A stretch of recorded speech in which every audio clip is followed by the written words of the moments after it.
Bienvenue à cette séquence libérée, apprenant tout responsable rendre les entreprises plus inclusives. Moi, je suis Samuel Tiercelin, directeur de l'association Open Odyssey. Je vais avoir le plaisir de vous accompagner dans l'heure 45 qui suit.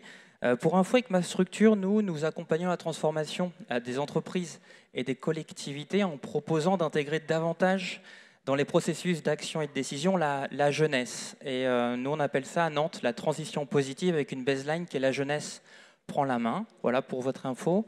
Ce n'est pas l'axe principal d'aujourd'hui. Pour introduire la séquence, avant de vous présenter les intervenants et leur laisser la parole, moi j'aimerais vous donner quelques chiffres clés. 60 milliards de tonnes, c'est la quantité de ressources naturelles qui sont extraites chaque année au niveau mondial de notre chère et belle planète. Au bout de 42 jours, ces 60 milliards de tonnes sont au stade de déchets, inexploités et inexploitables. Ça ne peut plus durer. Comme nous entamons notre capital soleil, quand nous exportons trop au soleil et on a de cesse de penser, d'essayer de ne pas avoir de problèmes de cancer ou d'autres problèmes de santé, nous entamons le capital ressources de la planète. Et il faut absolument agir autrement. Au niveau des entreprises, il faut complètement changer de paradigme et changer les processus de production. Il nous faut vraiment produire autrement. Il faut créer de la valeur et de la richesse autrement. Il faut mettre l'environnement au cœur de tout. Certaines entreprises l'ont bien compris et mettent l'environnement au cœur de toute action. Il nous faut innover. Il faut trouver de nouvelles idées. Et on se rend bien compte que pour innover et apporter de nouvelles idées, peut-être qu'il y a une force incroyable qui peut aider, ce sont les salariés, l'humain. Donc mettre au cœur de toute action l'humain et l'environnement, c'est ce qu'on appelle, en fait, pour résumer, la responsabilité sociétale des entreprises, la RSE.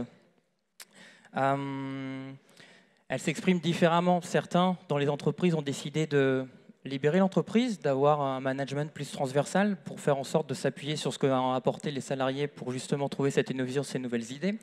D'autres mettent en place des écosystèmes pour partager les bonnes pratiques au niveau des territoires. On se dit qu'ensemble, on est meilleur. Donc, il y a des collectivités qui sont facilitatrices. Et puis d'autres choisissent d'essayer de rapprocher ce qu'on appelle l'économie sociale et solidaire, ces petits acteurs du terrain, avec les acteurs de l'économie classique et de voir si ensemble, ils peuvent avoir une relation pérenne. Voilà, ce sont des dimensions qui vont être traitées aujourd'hui. Donc j'ai le plaisir de vous présenter, non par ordre d'apparition, mais par ordre de droite à gauche. Donc Isabelle Briand, qui représente l'entreprise Chronoflex sur Nantes. Chronoflex, entreprise libérée. Pas mal de choses à dire là-dessus. Emmanuel Cugurno, qui nous vient du département de la Creuse. Salima Benamou, qui va introduire cette séquence-là, qui est de France Stratégie. Karine Gingros, de Nantes Métropole, qui représente la plateforme RSE. Et Myriam Couty-Morin, de Empreinte Positive, et aussi membre du CJD, qui interviendra également. Alors, je vous invite aussi à rebondir quand vous le jugerez opportun. Essayez de passer la parole à chacun d'entre vous en essayant d'avoir un partage. Sans plus attendre, je vais donc passer la parole à Salima Benamou de France Stratégie, qui va nous faire un petit point sur l'étude qu'elle a menée au sein de France Stratégie sur la RSE et la compétitivité des entreprises. A priori, la RSE est un levier d'innovation, de compétitivité, de création de valeur. RSE égale opportunité. Salima, vous avez entre 10 minutes et un quart d'heure pour nous planter le décor. Et puis ensuite, on enchaînera. Très bien. Écoutez, merci pour ce formidable événement autour de la question pas uniquement la question de la RSE, mais en tous les cas, ça en fait partie. Ça irrigue beaucoup de problématiques qui nous réunissent aujourd'hui. Donc effectivement, France Stratégie s'est penchée sur la question de la RSE, puisqu'on a pu constater une mobilisation de plus en plus forte de tous les acteurs économiques, les institutionnels, les syndicats, la société civile au sens large, qui demandent une mobilisation plus forte en faveur de la RSE. Alors la question qui s'est posée, c'est pas pourquoi il faut faire de la RSE, je pense qu'aujourd'hui ça fait quand même un consensus, mais c'est comment faire de la RSE. Et c'est vrai que pour une entreprise, faire de la RSE, c'est est-ce que ça va être synonyme de performance économique? Est-ce que ça va pas devenir un frein pour nous? Quelles sont les compétences à mobiliser? La RSE, ça renvoie à des stratégies de long terme. Les entreprises, notamment les petites, sont sur un horizon de plutôt court terme. Donc, est-ce qu'on va honorer nos commandes demain, dans un mois? Donc voilà, donc ils ont l'impression que ce n'est pas vraiment pour elles. Donc ça a été un de nos axes de réflexion, c'est de se pencher sur la PME. La deuxième chose, c'est que je vais être assez brève, vous planter le décor avec Salima, une étude. Si vous voulez, juste pour vous avez voilà. La petite zapette, si vous avez quelques slides à nous passer, bien. Comme je vous voyais parti, super passionné. Voilà, donc nous avons mené une étude qui est vraiment la première du genre, puisqu'on s'est penché sur est-ce que la RSE permet d'améliorer de manière quantitative la performance économique, et nous avons mobilisé 2 sources d'enquête qui nous ont permis de travailler sur un échantillon très représentatif, 8500 entreprises françaises dans tous les secteurs, dans le secteur privé, hors agriculture, forêt et pêche. À partir de là, nous avons construit plusieurs indicateurs de la RSE et les indicateurs également économiques. Une autre question aussi sur laquelle on s'est penché, c'est comment inciter les entreprises à mettre en place de la RSE? Est-ce qu'il faut les inciter par des mesures contraignantes? La Commission européenne, lors de sa communication fin 2011, n'avait pas exclu le renforcement de mesures contraignantes, ou au contraire, faut-il laisser les entreprises elles-mêmes s'engager dans des démarches responsables? Donc la question donc on a essayé de voir s'il fallait plutôt favoriser la hard law ou plutôt la soft law. Alors, sur les domaines RSE, nous en avons réuni 4. Alors ça, c'est assez original, puisque la plupart des travaux, en général, se penchent sur une dimension, la performance environnementale ou la question des relations clients-fournisseurs. Donc là, nous avons 4 domaines de la RSE, environnement éthique, les ressources humaines. Donc vous pourrez retrouver la totalité des indicateurs dans notre rapport, mais aussi les questions des relations clients et fournisseurs. Et à partir de là, nous avons essayé de mesurer objectivement l'impact de l'ensemble de ces pratiques RSE sur la performance économique, mais aussi comment chaque dimension de la RSE pouvait concourir à la performance économique. Les résultats sont assez clairs. Donc, nous avons pu constater sur cet échantillon de 8500 entreprises, toutes choses égales par ailleurs, donc c'est vraiment l'impact spécifique de la RSE, quel que soit le secteur, la taille de l'entreprise, la structure des qualifications. Nous avons constaté que les entreprises qui mettent en place des ressources, des démarches responsables, étaient plus performantes, donc de 13% en moyenne, par rapport à celles qui ne mettent pas en place ces pratiques RSE. Et un autre résultat qui était aussi qui a suscité qu'on a trouvé assez intéressant, c'est le fait de voir que chaque dimension ne concourt pas de la même manière sur la performance économique. Donc là, comme vous pouvez le constater, les dimensions RH que nous avons retenues, à savoir le management participatif, le fait de faire participer les salariés à la fixation des objectifs, les réunions avec les employeurs, les réunions directes, employeurs et salariés, mais aussi la gestion des compétences. Est-ce que l'entreprise anticipe au mieux ses compétences? Donc toutes ces dimensions-là, nous avons pu constater que les entreprises qui avaient mis en place ce type de démarches étaient 20% plus performantes que celles qui n'avaient pas mis donc ces démarches. Donc, comment expliquer donc ces écarts? La première, c'est par les caractéristiques intrinsèques de certaines pratiques RSE dans le domaine RH, la qualité des processus de formation, le degré d'anticipation, mais aussi le partage d'informations au sein des équipes, a un impact beaucoup plus important sur la performance économique. Pourquoi la RH aussi domine dans nos résultats? Ça peut être lié à un effet lié à la complémentarité positive des pratiques. Donc, quand on met en place des pratiques, par exemple, de certification environnementale ou des labels éthiques, le fait de les coupler avec des pratiques RH, ça permet de renforcer les caractéristiques incitatives de chaque pratique, et donc ce qui pourrait expliquer le gain supérieur imputable à la dimension RH en matière de RSE. Alors déjà, à ce stade, ce que l'on peut dire en termes d'implication pour les entreprises, c'est que c'est important de privilégier des stratégies qu'on appelait qualité en matière de RSE, donc des stratégies qui visent à promouvoir une cohérence globale entre les caractéristiques intrinsèques de l'entreprise, sa stratégie, mais aussi la cohérence entre les pratiques elles-mêmes, au lieu d'avoir une stratégie plutôt quantitative, donc c'est-à-dire que j'empile des pratiques, parce qu'il faut aussi empiler des pratiques, sans forcément, si vous voulez, essayer de mesurer l'impact que cela peut avoir de manière optimale sur la performance économique. Donc l'un des enjeux, c'est bien d'identifier pour les entreprises les bonnes combinaisons cohérentes, de telle manière à ce que ça puisse augmenter la productivité des salariés, mais aussi une meilleure gouvernance partagée. Alors, ce qu'on a constaté également, c'est que les entreprises qui sont responsables et qui sont performantes sont des entreprises particulières, sont des entreprises en général de très grande taille, des entreprises en bonne santé économique, des entreprises qui sont tournées vers l'international, qui appartiennent à des réseaux ou à des groupes. Donc, ce qui veut dire aussi que c'est quand même certaines entreprises qui peuvent se permettre de tirer bénéfice de la responsabilité sociétale des entreprises. Ce sont également des entreprises qui adoptent des stratégies de marché particulières. Donc, nous avons différencié différentes stratégies de marché, des stratégies fondées principalement sur l'innovation, sur la qualité, sur la différenciation des produits, mais aussi des stratégies principalement orientées vers la maîtrise des prix et les coûts.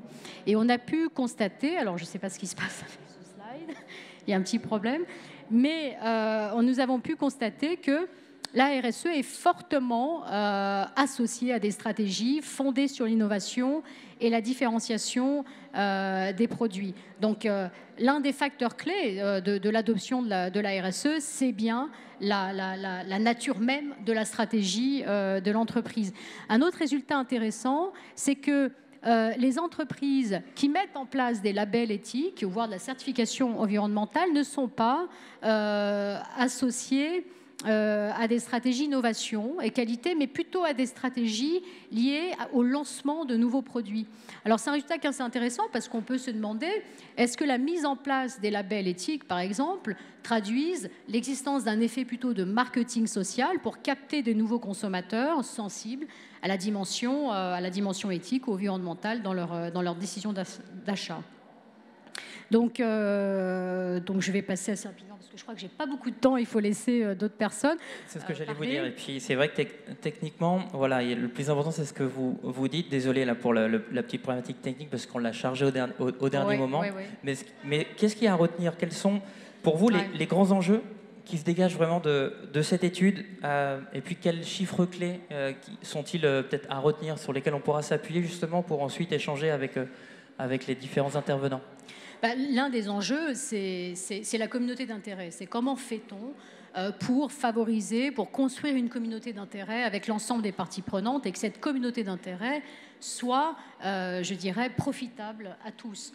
Donc, ça, c'est vraiment l'un des messages, c'est que la communauté d'intérêt, la recherche d'une communauté d'intérêt n'est pas une contrainte, au contraire, ça peut être une opportunité économique.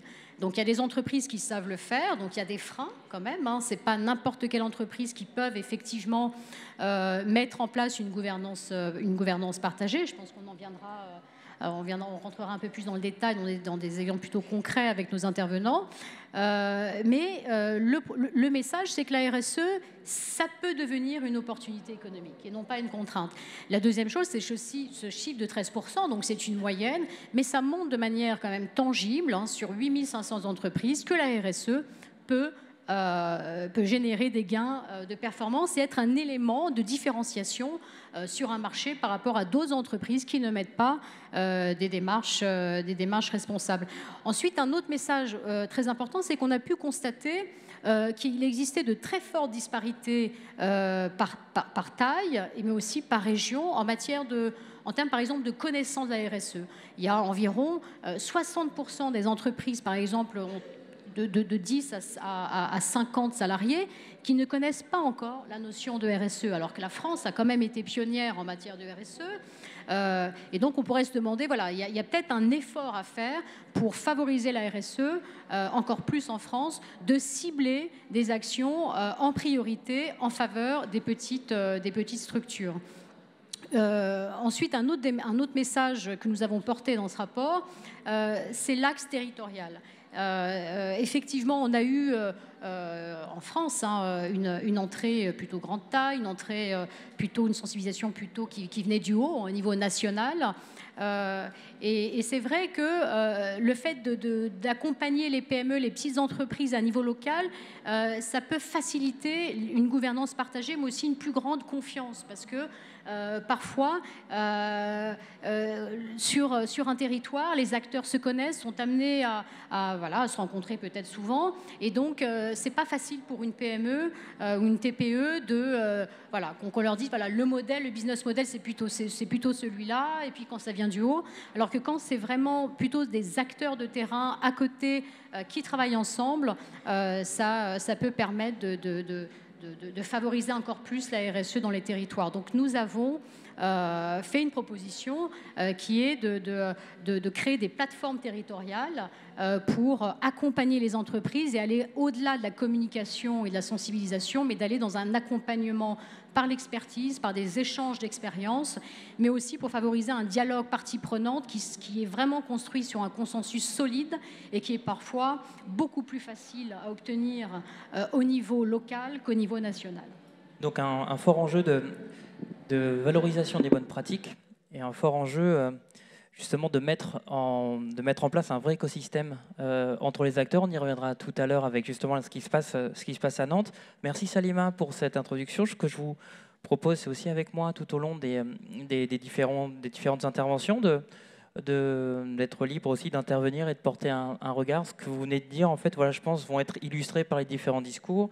À commencer par celui, je me tourne vers Isabelle Briand, je souhaite la bienvenue aussi à Hélène Valade, qui a un petit peu de retard, qui est responsable de la plateforme RSE, justement, et aussi du groupe Suez par ailleurs. Donc bienvenue. Avant d'aller vous voir, Isabelle Briand, vous êtes dans le groupe Innovon, donc plus connu sous le nom de Chronoflex. Vous êtes connu pour avoir transformé l'entreprise et son fonctionnement en interne. On appelle ça une entreprise libérée. Première question, en quelques mots, en quoi cela consiste-t-il ? Alors, entreprise libérée chez nous, en tout cas, parce qu'il y a plusieurs... Il n'y a pas une définition exacte, il y en a plusieurs qui tournent autour, mais nous, c'est créer un environnement nourricier pour que tous les salariés et les équipiers du groupe puissent prendre plaisir et puissent s'épanouir dans le travail. Alors, s'épanouir de différentes manières, c'est-à-dire grandir en compétences, grandir en activité et trouver du plaisir là où ils sont, et tout ça dans la vision de l'entreprise et dans les valeurs partagées par le groupe. Ça marche. Merci beaucoup. J'avais juste un message. Si vous avez des questions à poser, il y aura un temps de questions aussi de la salle directement, mais sinon, n'hésitez pas le fil Twitter en utilisant le dièse village FSE tout attaché, hashtag village FSE, si vous voulez remonter des questions qu'on va consulter. Et on prendra, si vous n'êtes pas forcément à l'aise à poser des questions en levant la main, de le mettre sur les réseaux sociaux. Et notamment, Isabelle, moi j'ai une deuxième question qui me vient. C'est quoi l'élément déclencheur justement de cette grande aventure humaine ? Qu'est-ce qui a été voilà. Alors, chez nous, l'élément déclencheur a été assez simple. 2008, on a pris la crise de plein fouet, on va dire, puisqu'on on est une société qui travaille 80% avec le BTP. En 2008, en moins de 6 mois, tout s'est effondré. Et notre dirigeant, qui est président, Alexandre Gérard, a dû licencier à peu près plus de 30 personnes, donc un tiers des effectifs. La période n'était pas simple. Qui sortir, comment, enfin tout ça, il l'a très mal vécu. Et il a eu la chance de voir en intervention Jean-François Zobrist, qui lui avait déjà fait l'entreprise libérée au cœur de sa société. Et il s'est dit, c'est ça qu'il faut que je fasse, il faut que j'aille le voir pour lui demander comment faire. Il a été rencontré Jean-François Zobrist, qui lui a dit, ni plus ni moins, démerde-toi, fais comme tu peux et comme tu veux. Donc là, il a bouquiné, il s'est dit, bon, c'est à moi de m'inspirer, de savoir quoi faire, avec qui et comment. Et puis, il a rencontré Isaac et plein d'autres qui sont dans ce modèle-là et cette inspiration-là. Et petit à petit, il s'est dit, oui, en effet, il faut que moi-même, je lâche prise. Surtout, je crois que c'est ça qui est essentiel. Et que je laisse faire les salariés de mon entreprise, parce que eux, ensemble, ont toutes les valeurs de la boîte et toutes les compétences pour amener la société à un niveau de performance et d'innovation. Donc vous êtes mis à lâcher prise, mais ça prend du temps. Il faut que la boîte elle tourne pendant ce temps-là. Ouais. Combien de temps ça a duré ? Alors lui a initié ça de son côté, on va dire, et s'est inspiré. Ça a démarré en 2008 la crise jusqu'en 2011. 2011, il l'a véritablement inculqué à tout le monde et on a fait le grand saut, ce qu'on appelle chez nous. C'est-à-dire que du jour au lendemain, il a dit aux gens, c'est vous qui vous allez faire. Les équipes, il y aurait de moins en moins de managers, mais les managers viennent du terrain et ils font le même métier que vous. Donc ils sont inspirants, et ils sont les pieds dedans, j'ai envie de dire. Ils savent ce qu'ils font, ils le font, et puis à eux et à vous de faire au mieux pour que l'entreprise performe. Et ce qui a aussi été révélateur, c'est qu'on a créé la vision du groupe et les valeurs. Et aujourd'hui, vraiment tout est communiqué autour de ça. On recrute autour des valeurs et autour d'une vision. On anime autour de valeurs et d'une vision, et tout est centré là-dessus. Quand vous avez fait le grand saut, il est quand même parti, il est parti 7 mois autour du monde, hein, c'est ça? Il faut vraiment être sûr de lâcher prise. Oui, ça s'appelle le deuxième grand saut. C'est-à-dire qu'il a dit, je vous fais confiance et je lâche. Et donc, pour bien lâcher, je vais partir, ça va être encore mieux. Et il est parti 1 an faire le tour du monde et il a laissé les clés de la boîte. Donc il ne faudrait packager une offre pour tous les entrepreneurs, tous les chefs d'entreprise qui n'arrivent pas à lâcher, c'est ça? C'est ça, partez, allez prendre l'air et revenez, vous verrez, ça tourne. Et je pense que c'est d'autant mieux puisque quand vous avez trop souvent les gens à côté de vous, vous vous référencez toujours à eux. Par contre, quand ils ne sont pas là, à un moment donné, vous trouvez les capacités en vous ou entre guillemets entre vous pour pouvoir trouver les solutions momentées. Parce que quand il est à 8000 km, ce n'est pas lui qui va venir vous sortir. Et du coup, concrètement, peut-être un ou deux exemples d'actions concrètes menées. Un petit exemple de ce que c'est que dans le mode de fonctionnement pour justement construire cette vision commune. Qu'est-ce que vous avez fait? Alors, construire la vision commune, elle s'est construite en 1 an et elle a été partagée avec l'ensemble des personnes du groupe. Il faut dire une chose, c'est qu'on est situé partout en France et avec une seule entité physique qui est à Nantes. Donc ça veut dire qu'en plus, on doit communiquer, soit par téléphone, par mail ou tout autre moyen de communication qu'une chaise et des tables, puisqu'on est situé partout en France. Donc la vision s'est construite petit à petit avec des groupes en équipe et en région. Et on l'a construit au fil de l'année. Et les gros faits marquants qui ont pu être mis en place, c'est le changement de rémunération qui a été fait pendant son absence. Donc lorsqu'il est parti de faire tour du monde, les salariés techniciens chez nous ont dit que le système de rémunération ne correspond plus à notre modèle actuel, donc on va le changer. Donc juste une chose, Alexandre pensait qu'on allait tous faire autre chose sauf ça. Donc deuxième pétoche en disant qu'est-ce qu'ils vont nous sortir. Et au final, c'est un modèle qui est performant puisque l'année de son absence, on réalise 13% de productivité en plus. Donc ça veut dire qu'on renoue avec une progression et à 2 chiffres, ce qui n'est pas rien. Et la progression continue actuellement alors que la plupart des concurrents ne sont pas très en forme, on va dire. La deuxième, c'est qu'ils ont des véhicules d'intervention dans lesquels ils travaillent tous les jours. Donc des véhicules auparavant étaient aménagés par 3 personnes qui étaient dans des bureaux d'études, on va dire. Et maintenant, ce sont des techniciens en mode collaboratif et en atelier, de manière individuelle et d'eux-mêmes qui se mettent sur ces ateliers-là pour construire leur véhicule et l'intérieur pour pouvoir mieux travailler. Et aujourd'hui, on en est à la 4e version de véhicule qui est fait par eux, aménagé, et sur lequel on gagne un temps énorme, puisqu'avant, on mettait 1 mois pour les mettre, qu'ils arrivent chez nous et qu'ils soient opérationnels. Et aujourd'hui, c'est 15 jours. D'accord, donc remettre l'humain au cœur de tout, ça performe. Ça performe. Merci beaucoup, Isabelle. On reviendra en fait avec vous justement pour parler plus concrètement des résultats.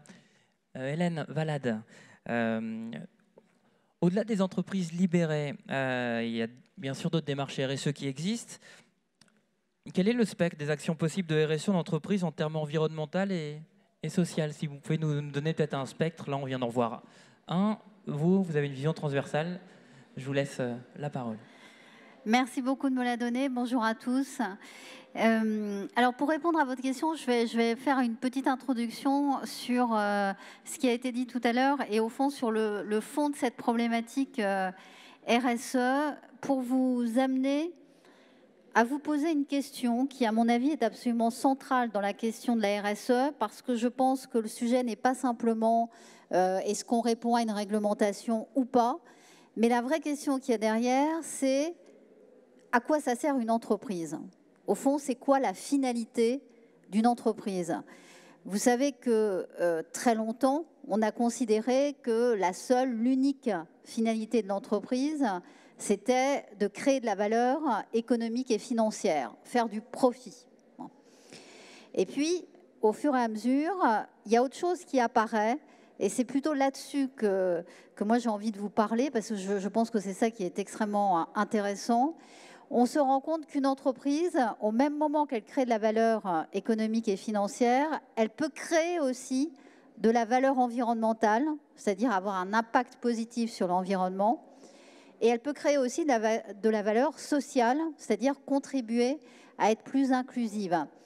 Et cette idée-là, au fond, d'une entreprise qui contribue, d'une entreprise contributrice à des enjeux qui la dépassent, que ça soit la lutte contre le réchauffement climatique, que ça soit la problématique de l'emploi, que ça soit la problématique des droits humains ou de tous les objectifs du développement durable qui ont été proposés par l'ONU d'ailleurs, eh bien, elle est au cœur de la réflexion de ce sujet. En quoi, comment une entreprise, elle peut contribuer à quelque chose qui lui est transcendant.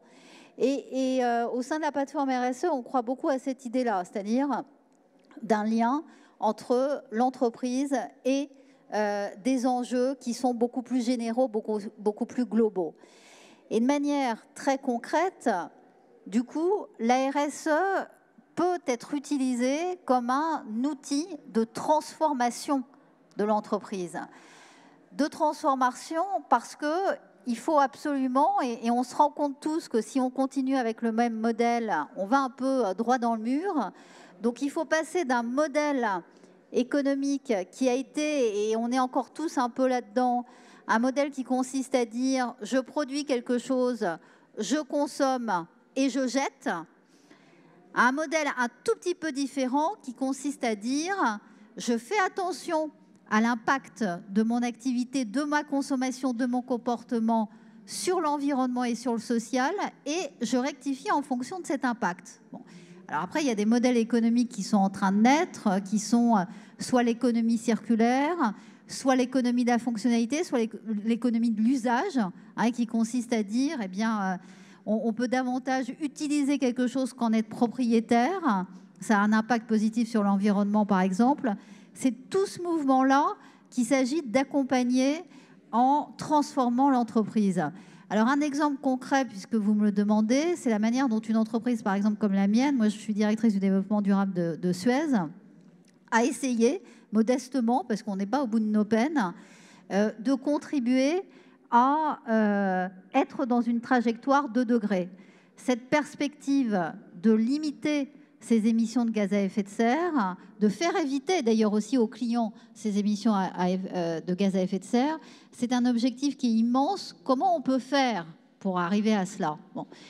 Eh bien, on peut prendre des engagements pour éviter ses propres émissions de gaz à effet de serre dans son comportement industriel. Je ne vais pas rentrer dans ce détail-là, mais le champ des possibles est immense. Quelles décisions on prend pour faire baisser son empreinte carbone? Et puis, on peut aller un cran plus loin et se dire, une fois qu'on a fait ça, quels sont dans les produits, dans les services qu'on propose à nos clients, le moyen justement de faire réduire l'empreinte environnementale de nos clients. Donc, en quoi les solutions qu'on propose peuvent s'inscrire aussi dans cette dynamique-là. Je dis que je reste modeste parce que c'est une vraie transformation, c'est une comptabilité environnementale, une comptabilité carbone qui doit être mise en place. C'est des habitudes de travail complètement différentes. Mais voilà, ça avance et ça avance pas mal. Par exemple, pour faire ça, on peut intégrer un prix carbone à l'interne. C'est-à-dire, de la même façon que lorsqu'on prend des décisions d'investissement, on le fait en fonction de certains critères, bien là, on se dit, voilà, on fait le pari que le prix du carbone va évoluer de temps. En fonction de cette évolution, est-ce que je ne vais pas accepter cet investissement parce que le retour sur investissement sera peut-être moindre dans un premier temps, mais plus élevé après, dans la mesure où on sera rentré dans un modèle économique différent. Et puis, sur un plan plus social, moi, je suis très attentive à ces nouvelles expérimentations du travail libéré. On n'en est pas là dans les grands groupes, mais il y a une idée qui est centrale dans ce que vous dites et que je trouve assez extraordinaire, qui est que les salariés, les collaborateurs ont besoin de retrouver leur utilité, ont besoin d'être responsabilisés, et ont besoin de trouver du sens à leur job. Bon. Comment réussit-on à faire cela dans une entreprise, non seulement pour que les gens soient mieux, mais pour qu'ils soient aussi dans une relation à leurs clients plus épanouie et donc que la satisfaction client soit plus forte. Alors nous, il y a deux choses sur lesquelles on met l'accent en ce moment, notamment sur cette quête du sens. C'est de se dire, on est dans une entreprise de l'environnement, puisqu'on s'occupe de l'eau et des déchets, pour ceux qui ne nous connaissent pas, mais on a perdu complètement le lien avec la nature. On est tous dans des bureaux, dans des villes, etc. Bon. Comment, pour faire prendre conscience, d'ailleurs, de cette transformation dont je vous parlais tout à l'heure, peut-on inventer des expériences un peu identitaires sur le plan environnemental auxquelles chacun des salariés contribue? Bon.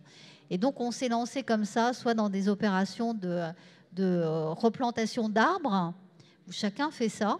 C'est merveilleux d'ailleurs de faire quelque chose comme ça. Soit dans des opérations de nettoyage des plages, qui là aussi, opérations qui font vraiment prendre la mesure de l'impact de la pollution sur l'océan ou sur le littoral, et donc faire contribuer à cela. Ça, c'est le premier sujet qui nous tient particulièrement à cœur. Le second, et alors là, je suis complètement démentie par cette table ronde qui est pratiquement, pardon, monsieur l'animateur, composée uniquement de femmes. Mais dans les grandes entreprises industrielles, ce n'est pas cette répartition-là. Donc, comment fait-on pour promouvoir le rôle des femmes dans l'entreprise? On a tout l'arsenal juridique qu'il faut, et pourtant, ça n'avance pas autant qu'on le voudrait. Bon. Donc, comment on fait? Et là, la RSE, dans sa mécanique, est intéressante parce qu'elle permet de poser des objectifs chiffrés, des engagements qui sont des aiguillons pour l'action. C'est encore mieux quand on introduit une corrélation entre une rémunération variable, par exemple, et la place des femmes dans l'encadrement. C'est ce qu'on a fait à Suez. Voilà, donc autant de choses qui permettent de faire avancer ce sujet grâce à la RSE, peut-être plus fortement que ça le serait uniquement si on s'attendait à avoir de la réglementation sur la thématique. Voilà quelques exemples, puisque vous m'en demandez, concrets de choses qui peuvent être mises en œuvre. Merci beaucoup. On reviendra vers vous aussi pour illustrer, peut-être donner des exemples concrets, plus parlants de par vos différents parcours. J'ai l'impression aussi que ça avance à partir du moment où on donne un cap. Là, j'entends objectif, ne pas dépasser 2 degrés, baisser les émissions de CO2. Voilà, une chose est donner un cap. Il faut changer, sinon on se prend un mur. L'autre enjeu, c'est de mobiliser l'interne pour aller vers ce cap-là. Pour mobiliser l'interne, on sent aussi, on parle beaucoup de diversité des personnes, donc de sens, de différentes compétences à intégrer dans une entreprise. Et notamment, on parle, et là je vais donner la parole à Emmanuel Cugurno, qui nous vient du département de la Creuse, qui essaye d'intégrer justement de la diversité dans les entreprises via le process des clauses d'insertion sociale qui permettent d'intégrer peut-être des personnes avec d'autres compétences, qui sont proches du terrain, qui maîtrisent peut-être plus aussi la relation à l'usager. Cet usager qu'il nous faut comprendre pour justement adapter le développement des entreprises. Donc vous, en tant que département, vous encouragez donc la clause sociale et son développement, mais je dirais derrière, quels sont les enjeux derrière ça? Alors en fait, la clause sociale, beaucoup de départements la portent, ça peut être porté par d'autres niveaux de collectivités ou pas forcément des collectivités, les maisons de l'emploi et de la formation notamment. Alors, ce qu'on a voulu faire en Creuse, alors en termes d'enjeux, c'était effectivement d'avoir un impact maximum sur la clause sociale, en ayant une approche quand même assez large, c'est-à-dire à la fois une clause sociale pour tous les publics qui sont éloignés de l'emploi. En tant que département, on aurait pu se dire, voilà, on va travailler que pour les bénéficiaires du RSA. Donc, l'objectif, c'était aussi de pouvoir travailler avec l'ensemble des prescripteurs et du service public de l'emploi. Donc, Pôle emploi, Cap emploi, les missions locales. Travailler aussi pour l'ensemble des commanditaires, c'est-à-dire les collectivités qui peuvent passer des marchés, et pas simplement le département de la Creuse. Donc, l'enjeu, c'était de pouvoir, entre guillemets, mobiliser aussi le nombre le plus important de partenaires autour de la mise en œuvre de la clause sociale et puis aussi les entreprises. Donc c'est vrai que les politiques de développement de la clause sociale, elles sont variées. Certaines entités, collectivités peuvent dire, bon ben, moi, mon schéma de responsabilité, d'achat responsable, ce sera uniquement avec l'insertion par l'activité économique. Donc le choix qu'on a fait, c'est de pouvoir mobiliser l'ensemble des dispositifs de la commande publique en faveur de la clause sociale, pour à la fois faire travailler les structures du handicap, les structures de l'insertion par l'activité économique, et aussi et surtout les entreprises classiques. Enfin, classiques au sens de droit commun, non spécialisé. Donc cet enjeu nous permet, je crois, de pouvoir capter un maximum de partenaires et de pouvoir permettre une interconnaissance entre des environnements qui sont parfois un petit peu imperméables les uns aux autres. Rapidement. Oui, parlez-nous peut-être rapidement des principaux freins, justement, pour encourager cette clause sociale, parce que sur le papier, ça a l'air d'être un vrai levier de développement pour l'entreprise, mais c'est quoi il y a certainement des freins derrière, si vous pouvez nous en parler. Oui, alors en fait, en termes de freins, ce qu'on peut retrouver, il vient un petit peu de tous les côtés. Alors, chez les commanditaires, ça peut être, bon, bah, écoutez, moi, je ne suis pas forcément obligée de faire une clause sociale, ça va rendre mes marchés un petit peu plus compliqués. Notamment au milieu rural, on a affaire aussi à des donneurs d'ordre qui sont de petite taille, donc pas forcément avec des services marchés très étoffés. Donc la clause sociale peut faire peur en termes de complexité. Donc c'est le rôle de la facilitation de la clause sociale, hein, c'est d'accompagner les structures pour pas que ce soit un poids. On voit aussi aujourd'hui qu'avec notamment l'impact de la loi relative à l'économie sociale et solidaire, la fonction achat, notamment des collectivités, va être amenée quand même à se transformer pour prendre en compte ces enjeux à la fois environnementaux et sociaux. Donc les freins, ils viennent aussi des entreprises parce que, d'une part, elles peuvent le percevoir comme une contrainte supplémentaire. Alors, on a fait beaucoup de clauses sociales avec le bâtiment. Donc, on sait que c'est un secteur qui peut rencontrer des difficultés. Donc, vous allez encore me charger avec une clause sociale, c'est compliqué. Donc, bien sûr, il faut savoir adapter effectivement la mise en œuvre de ces clauses dans les marchés publics pour pas qu'elles créent effectivement un poids trop important pour les entreprises. Et puis, ce qu'on a pu voir aussi sur le terrain, c'est une crainte d'être du coup mis en concurrence avec des structures qui sont aidées pour accompagner les publics en difficulté, notamment les structures d'insertion par l'activité économique. Donc c'est l'intérêt de sensibiliser les uns et les autres au fait qu'on a plusieurs articles qui sont à disposition et que l'objectif effectivement c'est de permettre à chacun de pouvoir courir dans son couloir sans être effectivement en concurrence avec d'autres secteurs.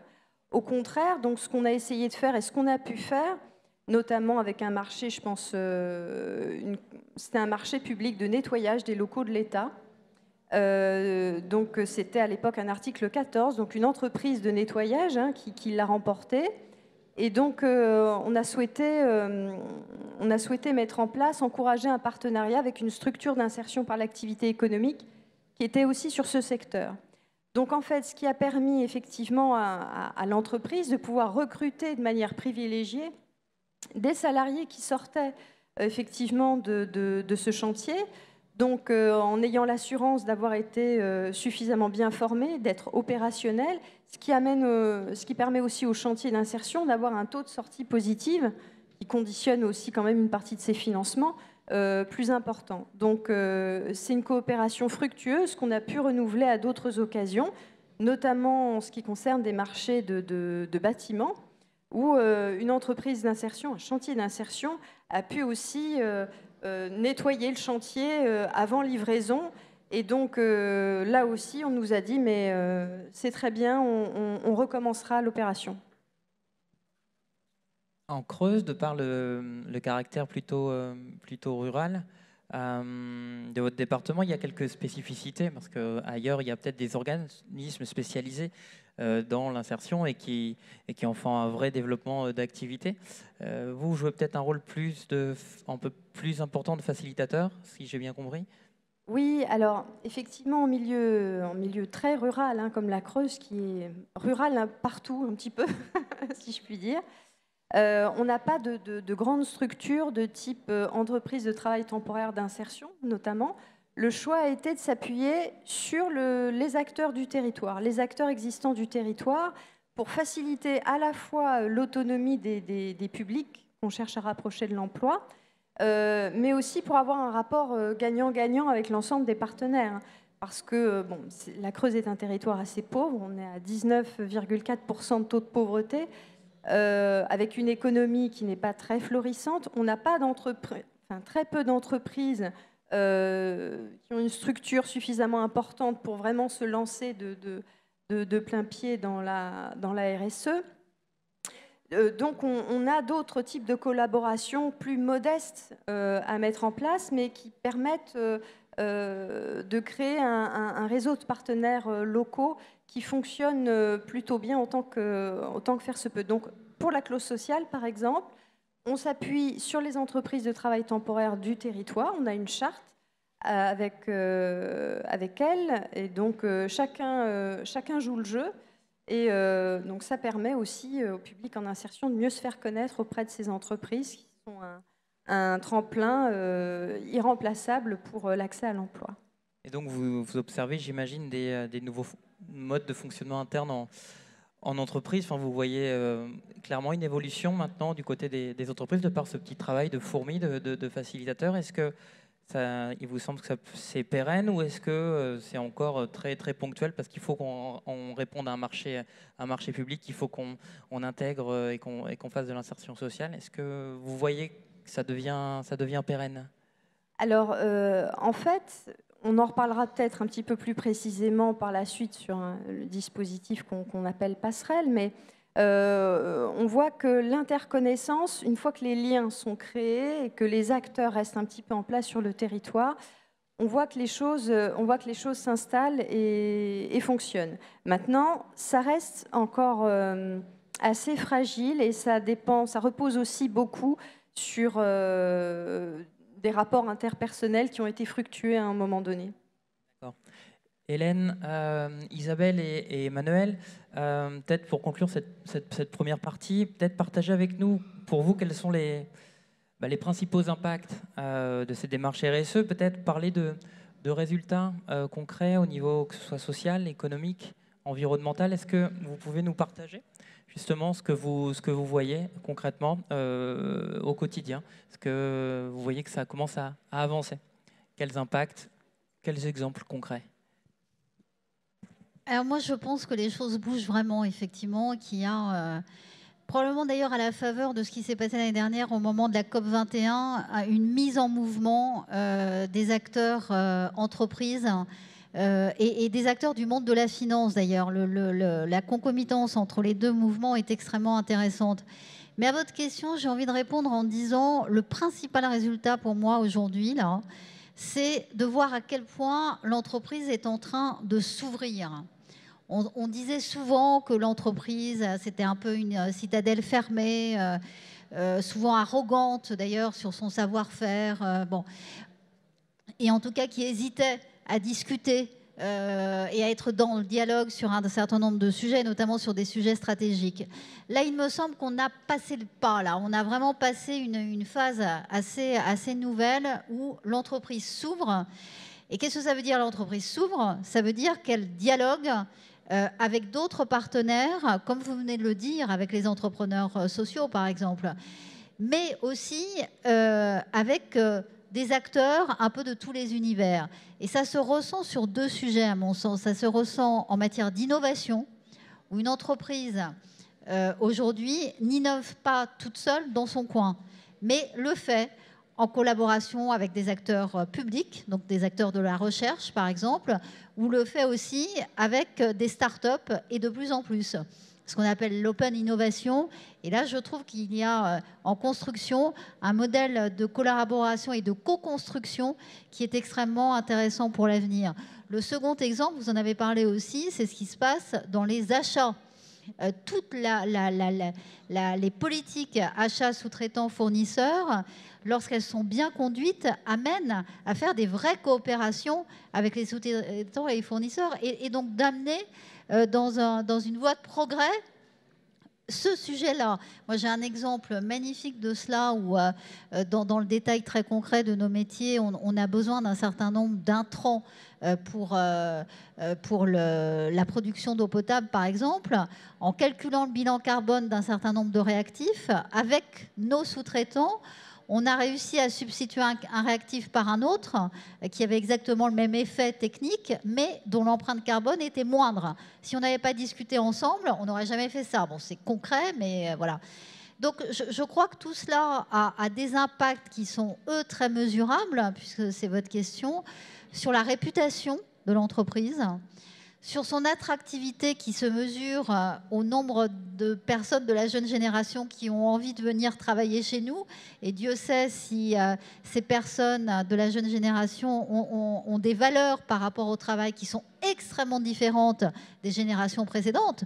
Donc cette transformation, elle est au service de cela aussi. Hein. Comment attirer une population qui ne réagit pas du tout de la même façon et qui n'a pas les mêmes attentes à l'égard du travail. Et puis enfin, ça se traduit de manière parfois extrêmement frappante dans la conquête d'un certain nombre de marchés ou de clients.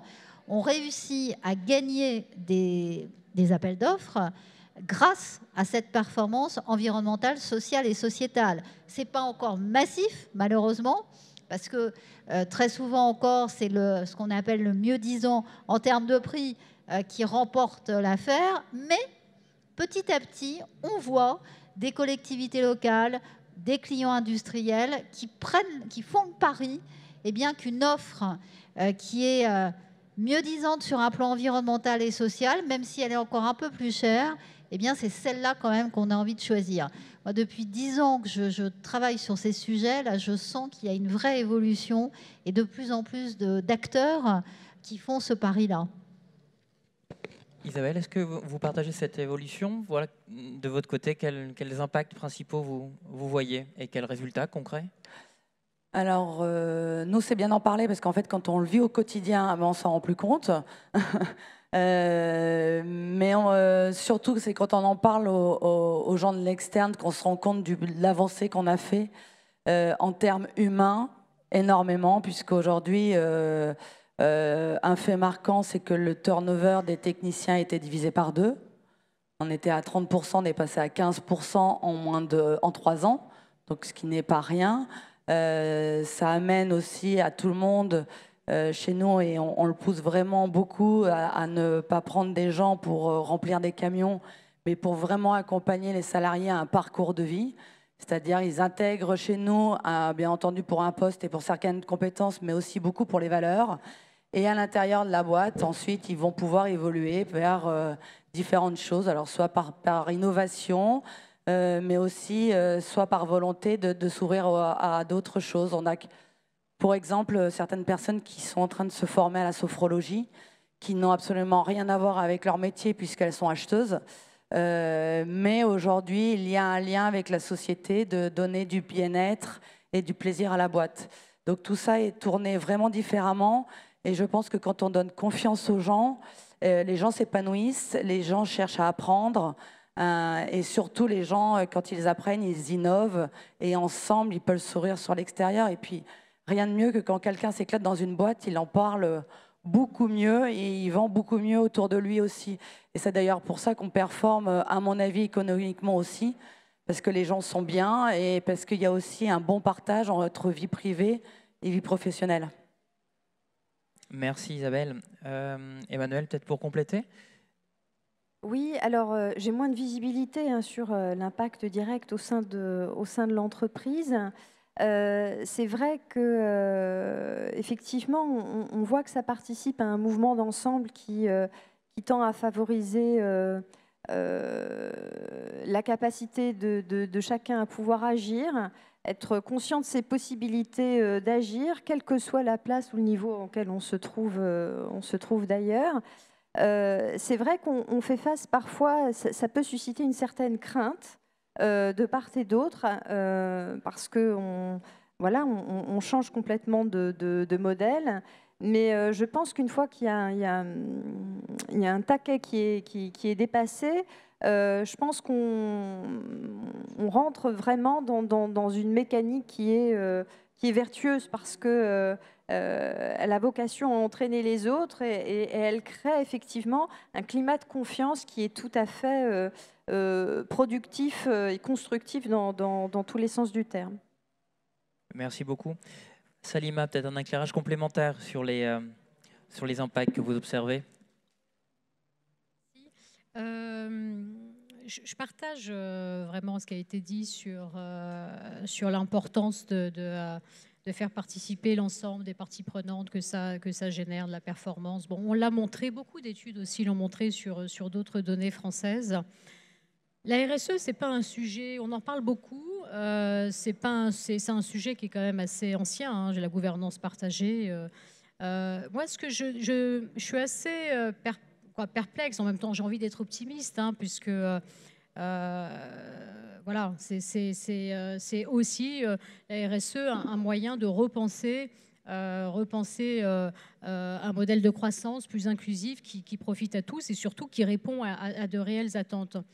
Quand on regarde quand même certains chiffres et qu'on sort des cas d'espèce ou certains discours, je prends l'exemple de l'organisation apprenante, hein, c'est l'un de nos thèmes. On a ici un exemple concret avec Chronoflex. Une organisation apprenante, c'est une organisation qui, de par sa structure, ses pratiques de travail, favorise un apprentissage collectif, dynamique, hein, et permet justement d'augmenter la productivité et de concilier la performance économique, la performance sociale, la qualité de vie au travail. Bon, une fois qu'on a dit ça, je vais juste donner quelques chiffres pour la France. C'est que la France, en matière d'organisation, de modèle d'organisation du travail, l'organisation apprenante, nous avons en France un taux une diffusion d'organisation apprenante qui est inférieur à la moyenne européenne. Ce qui est encore plus, je dirais, assez inquiétant pour la France, c'est que entre 2005 et 2010, par exemple, jusqu'à maintenant, bon, il y a eu une crise économique et on se rend compte que les organisations apprenantes ont chuté au profit d'organisations plus centralisées. Et ça, c'est une dynamique organisationnelle que l'on retrouve en France et avec 3 autres pays. Hein, je crois que c'est la Hongrie, l'Ukraine et la Pologne, alors que d'autres pays qui ont également ont connu cette crise de 2008, qui a été quand même assez violente, ont, eux, au contraire, adopté une stratégie beaucoup plus d'adoption d'organisations modernes, flexibles et apprenantes. Alors la question, c'est comment on peut expliquer ce retard? Au-delà de ces discours, il peut avoir un problème qui est peut-être franco-français, qui est la culture managériale. Hein, la confiance ne se décrète pas, alors comment faire pour effectivement lâcher prise? Donc on a un exemple avec Chronoflex, mais au regard de comparaisons européennes, en tous les cas, on se rend compte que c'est quand même assez compliqué de déléguer les responsabilités, de donner plus d'autonomie aux salariés. Ça peut être lié aussi aux stratégies d'innovation. La France dépense beaucoup en recherche et développement, mais en matière après de transformation, c'est-à-dire de créer de l'innovation à partir de la ressource interne et pas de l'innovation qui est déjà sur le marché, on est quand même assez en retard. Et ensuite, il y a un autre facteur qui peut aussi expliquer ce retard français en matière d'organisation apprenante et inclusive, c'est la qualité de la formation continue.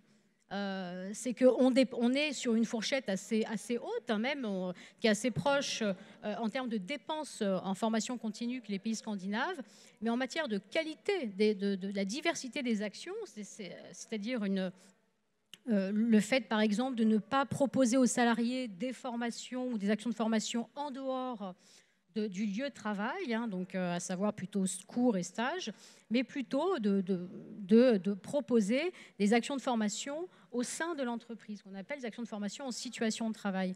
Et la France est assez mal placée de ce point de vue-là.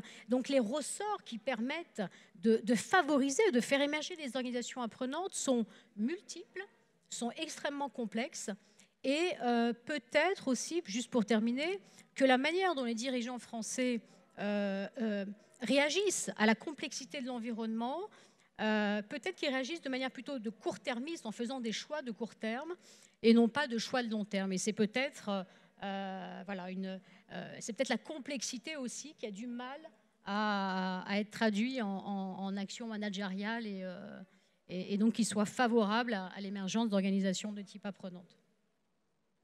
Merci beaucoup, Salima. On vient de parler en première partie justement des enjeux de se transformer dans un premier temps l'entreprise. Là, on va descendre au niveau territorial, voir comment la RSE transforme l'entreprise qui va transformer le territoire. À ce stade-là, on a 4-5 minutes peut-être de questions-réponses dans la salle. Est-ce que vous avez quelques questions à poser à nos intervenants avant qu'on enchaîne justement sur les enjeux de la transformation du territoire par la RSE? Est-ce que certains ont des questions à poser?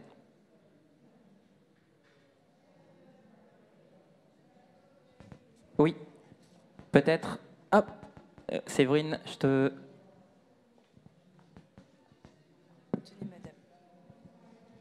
Merci. Je ne sais pas si c'est une question, mais j'ai entendu parler de grande entreprise, grand groupe. Je crois, hein, donc, non, oui, je sais pas. Vous me dites-moi, il n'y a pas que les grandes entreprises, il y a les moyennes, voilà. Si vous voulez me dire un petit peu sur par rapport aux plus petites entreprises. Oui. Oui, même si par exemple Chronoflex n'est pas une grande entreprise en tant que telle, là on va développer un peu plus avec le département de la Creuse, mais on est bien en relation avec des petites entreprises qui sont en lien avec des entreprises plus importantes, mais où on va le développer. C'est donc pas de question en général, plutôt développer et de parler des entreprises également petites, c'est ça. Comment on accompagne les entreprises plus petites à se transformer et à s'appuyer sur le levier de la RSE. C'est pas forcément comment, c'est est-ce qu'il y a forcément, et il y a des petites entreprises. Alors là, on a 90, 50 personnes, 30 personnes, 30 salariés qui sont dans cette démarche de l'entreprise plus inclusive, qui souhaitent etc. Hein, c'est juste une remarque. Mais c'est aussi une question. C'est aussi une question parce que moi, j'ai pas une vision comme la vôtre. Justement, je vais laisser peut-être Karine, parce que si tu as une réponse à apporter. Oui, un élément de réponse. Sur le territoire nantais notamment, mais ailleurs, j'en suis convaincue aussi, des TPE, donc vraiment les petites entreprises. Il y a par exemple sur le territoire nantais, à la Chambre des métiers de l'artisanat, aujourd'hui une démarche engagée dès l'installation au fameux stage SPI, le stage de préinstallation, avec des modules sur la responsabilité sociétale où on sensibilise les entreprises sur ce sujet. Et puis, il y a un club un club artisan qui vient de naître, et vous verrez... Pour ma part, dans les expériences qui sont mises sur le site RSE, on a l'expérience d'une boulangerie, des entreprises très satisfaites, mais elles sont encore peu. Et pour rejoindre ce que disait Salima, de mémoire, c'est 60% des entreprises TPE qui ne savent pas ce qu'est le mot RSE. Par contre, elles en font tout de même dans le développement durable. Elles font déjà elles s'impliquent auprès de leurs salariés, elles développent des choses dans le bon sens, quoi. Mais elles ne mettent pas toujours le mot RSE, ça c'est sûr. Là-bas. Attendez, on va vous faire parvenir un micro.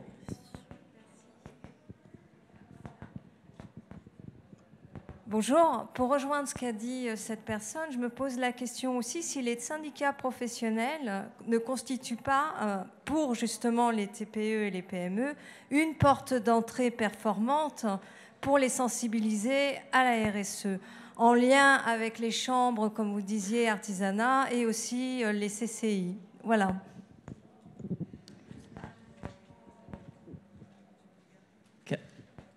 Karine, je me permets aussi, parce que j'ai un exemple effectivement concret sur les territoires aussi. Les fédérations, évidemment, n'ont pas attendu effectivement la mise en place de ce qu'on appelle la responsabilité sociétale. Elles travaillent depuis des années auprès de leurs adhérents. Et moi, je vous rejoins complètement. C'est des sujets d'ailleurs qu'on aborde aujourd'hui sur la plateforme territoriale, sur l'engagement des syndicats professionnels, des fédérations autour de la table pour alors soit une approche syndicale professionnelle ou surtout les approches filières. On travaille beaucoup actuellement pour pouvoir donner les réponses de manière très opérationnelle. Peut-être encore une question, puis on va basculer justement sur une approche plus territoriale. Là-bas. Bonjour, merci. Je voulais revenir un instant sur l'expérience Chronoflex. Je m'interrogeais sur la réaction des salariés au moment du grand saut. Je voulais avoir des détails discrets ou indiscrets, je ne sais pas, sur la nouvelle politique de rémunération. Et puis je me posais la question de savoir comment le pouvoir s'était réparti. Comment il avait été légitimé, comment il s'était nouvellement réparti à partir du moment où on a notre dirigeant qui vogue autour du monde. Merci. Alors pour faire court, parce que je ne vais pas vous donner tout dans les détails, mais le grand saut a été une grande surprise pour tout le monde, avec beaucoup d'interrogations. Bien entendu qu'il y en a certains qu'on a perdus parce que l'inconnu fait peur et oser faire les choses, tout le monde n'ose pas. Par contre, la bonne nouvelle, c'est que certains qui sont partis sont revenus quelques années après en disant en fait c'est vachement bien ce que vous avez fait. Maintenant que c'est établi, on vient. Et puis beaucoup ont dit enfin on a la parole. Voilà. Donc il y avait un grand fossé en fait entre on va dire le comité de direction et les techniciens qui étaient en bas. Après comment ça s'est fait? Ça s'est fait beaucoup avec le temps.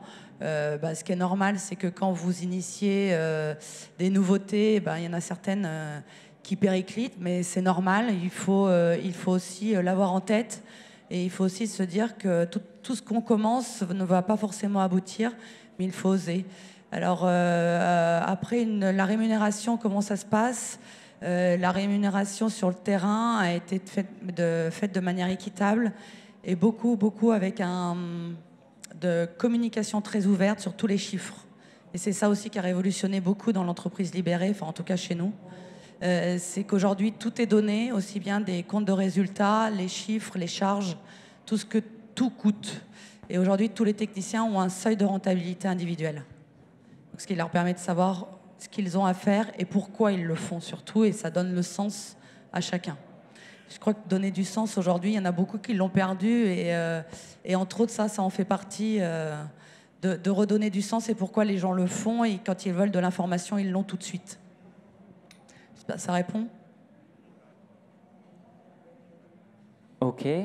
Donc si vous en êtes d'accord, donc on va basculer plus maintenant. Ce que je vous propose et en introduction, c'est au-delà des impacts pour l'entreprise elle-même, là, dont on en a évoqué quand même plusieurs, en quoi la RSE transforme l'entreprise en un véritable acteur du territoire.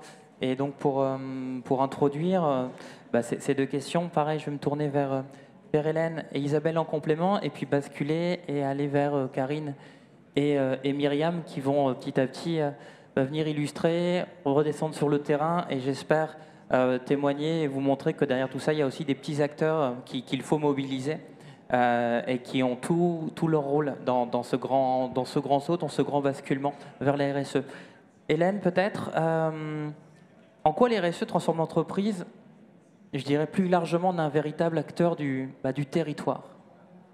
Alors, juste avant de répondre à ça, je voulais répondre aux personnes qui parlaient des PME et des petites entreprises. Pour vous dire que la plateforme RSE, je ne sais pas d'ailleurs si vous savez ce que c'est et à quoi elle sert, elle a été mise en place en 2013 par le Premier ministre à l'époque, Jean-Marc Ayrault. Elle est donc aux côtés du Premier ministre pour être force de proposition en matière de RSE. Et surtout, ce qui est très intéressant, même si ce n'est pas toujours très facile, c'est qu'elle rassemble des parties prenantes extrêmement diverses. Donc les partenaires sociaux, parce que vous avez raison, les partenaires sociaux sont extrêmement contributifs sur le fond du sujet, mais aussi sur la manière de l'installer dans les entreprises. Le monde économique qui est composé des grandes entreprises, mais franchement pas seulement, parce qu'un acteur, par exemple, comme la CGPME est extrêmement active au sein de cette plateforme et cherche justement à apporter des réponses à la question que vous avez soulevée, madame, c'est-à-dire qu'est-ce qu'on peut faire pour accompagner les entreprises de taille plus modeste sur le terrain de la RSE. Et puis, sont représentés également sur cette plateforme les chercheurs et les développeurs, les institutionnels, c'est-à-dire les membres des ministères concernés par le sujet de la RSE, et enfin cet acteur qui est un puissant aiguillon et qui apporte également beaucoup, qu'est la société civile, donc les ONG, qu'elles soient environnementales ou droits de l'hommiste.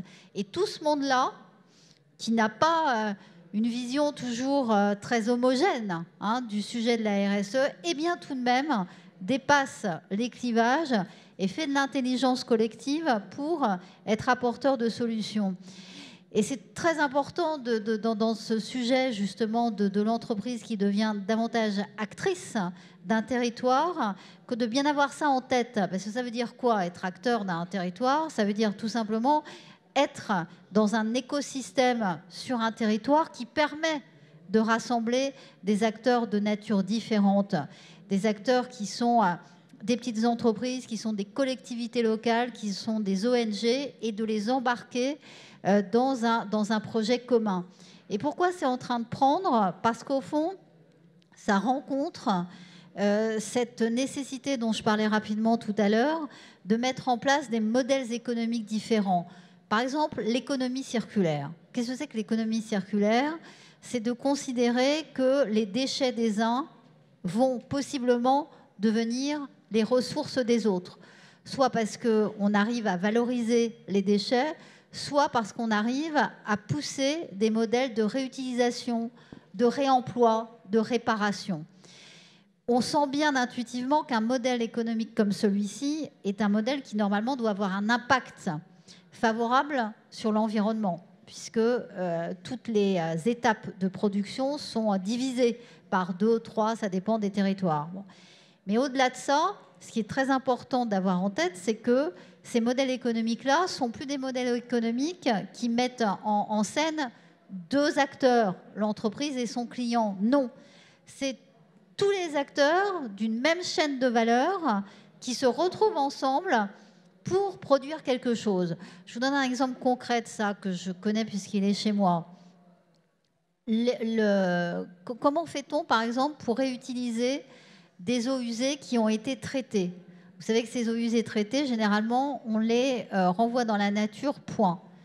Là, on est en train de se rendre compte que tout ce qui relève de la réutilisation des eaux usées peut à la fois servir en énergie renouvelable, c'est-à-dire comment je retire le biogaz qu'il y a dans les boues d'épuration et que je mets ça dans un réseau de gaz, donc énergie 100% renouvelable.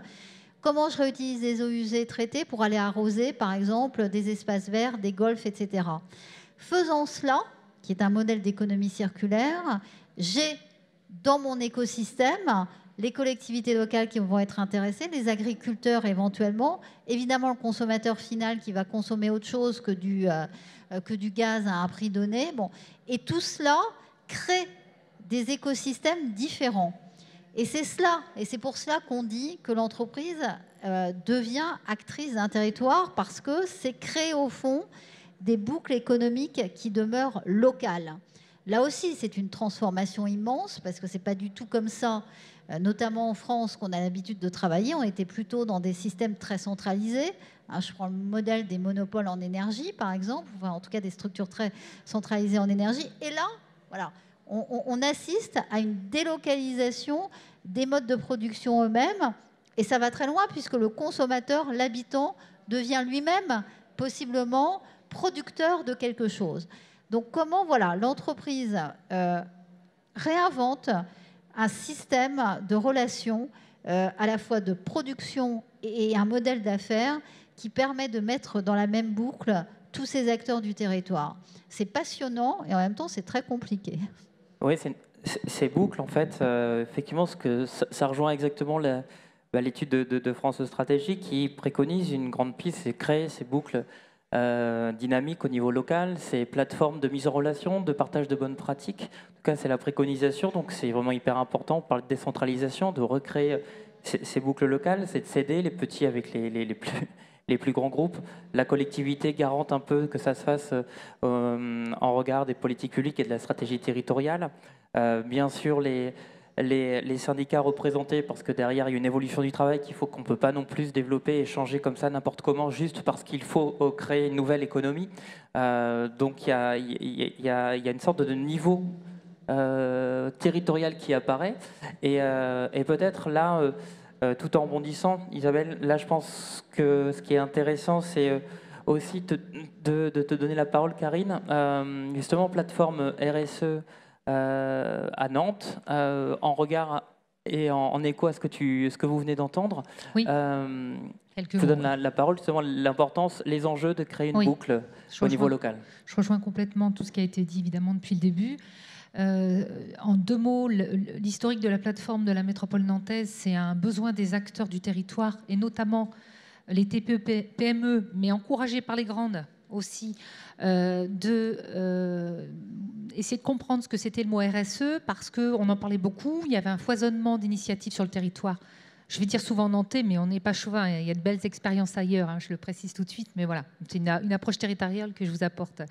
Donc on avait effectivement également, et ça je pense que ça vous a intéressé aussi, une forte demande des réseaux de l'économie sociale et solidaire, de l'IAE, ça rejoint ce qu'on vient de dire aussi, pour faire passerelle avec le monde économique. Donc ça, c'était des enjeux intéressants.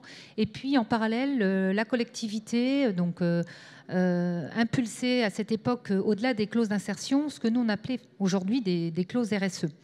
Donc l'idée étant de dire, on incite à travers notre commande publique, on pousse les lignes, donc actuellement on les pousse, on utilise le code des marchés publics, on utilise des choses, voilà, il y a l'objet du marché, mais on parle aussi de process de production, donc on a des directeurs de la commande publique qui osent, et ça c'est important de le dire aussi, il faut que la commande publique, le levier de la commande publique soit là. Évidemment, on ne peut pas faire ça sans dialoguer avec les réseaux, les fédérations, les entreprises. Donc là, on est en 2009, 2010, ça commence à bouger sur les territoires. Et autour de la table, comme je le disais, hein, tout autant les grandes entreprises qui faisaient déjà des belles choses sur nos territoires et les TPE-PME qui s'interrogeaient. Et là, on se dit, banco, on va travailler sur un pôle ressources dédié aux TPE-PME, principalement. Donc à ce moment-là, on déploie vraiment la RSE dans l'idée de faire progresser l'emploi. J'insiste parce qu'à l'époque, on travaille aussi autour de la maison de l'emploi. Il y a des groupes de travail, donc on est dans l'emploi de qualité. On parle déjà de personnes éloignées de l'emploi, de réinsertion, etc. Et il n'y a pas que le volet environnement, parce qu'on a souvent tendance, derrière le développement durable, à galvauder le mot et en oublier le social. Donc c'était ces questions-là. Et moi, j'étais d'ailleurs attachée à la direction de l'emploi et de l'innovation sociale. À partir de là, on définit localement ce qu'est la RSE, ce que nous, on entend derrière ces mots. Donc, on y met, je me permets de prendre mes petites notes, c'est toujours plus simple, hein, la prise de décision. Alors, ça rejoint ce qui vient d'être dit, hein, des entreprises, la partie gouvernance, la protection de la planète, la qualité de vie au travail et le social. Et le 5e élément, qui n'est pas des moindres pour Nantes Métropole, l'implication territoriale. Et là, la collectivité, elle se dit de toute façon, les enjeux, les défis sont tellement importants sur le territoire et les moyens, il faut se dire aussi, limités, voilà, on a intérêt à se mettre tous autour de la table et de travailler. Et c'est là qu'est née la fameuse plateforme RSE j'insiste sur le mot métropole nantaise et pas de Nantes Métropole. Parce qu'en fait, cette plateforme, aujourd'hui, elle est sur le format d'ailleurs du national, hein, sur une gouvernance partagée dans la décision, et constitué de 6 collèges où on retrouve finalement toutes les parties prenantes du territoire. Hein. Donc les réseaux économiques et notamment, pour ne pas les citer, le CJD qui met l'humain au cœur de sa stratégie. C'est important parce que on part dans le bagage avec des réseaux qui sont des chefs d'entreprise convaincus. C'est bien avec ces gens-là qu'il faut qu'on travaille. On y met évidemment la CGPME, tous les réseaux économiques qui travaillent déjà sur le territoire, la fondation FAS Atlantique qui œuvre contre l'exclusion, Entreprises dans la Cité, des réseaux qui sont convaincus et qui embarquent déjà. Et les syndicats de salariés. Donc là, syndicats de salariés, on y met également les institutions, les réseaux consulaires, parce qu'on sait qu'on doit travailler ensemble à ce moment-là. Enfin, à ce moment-là, d'ailleurs, on le sait depuis le début, mais on se dit, ces enjeux-là, on les partage. Le collège ESS associative, et puis, pas des moindres, les académiques et les experts. Et on voit bien que les experts, c'est fondamental. Nous, à ce moment-là, on a une chaire RSE qui est pilotée par Audencia, donc l'école de commerce de Nantes, qui œuvre dans ce sens-là, qui, comment dirais-je, d'ailleurs, avait demandé à Salima Benhamou de venir en exclusivité nous parler à l'époque des RSE de performance économique. Donc, tous ces sujets intéressants et porteurs.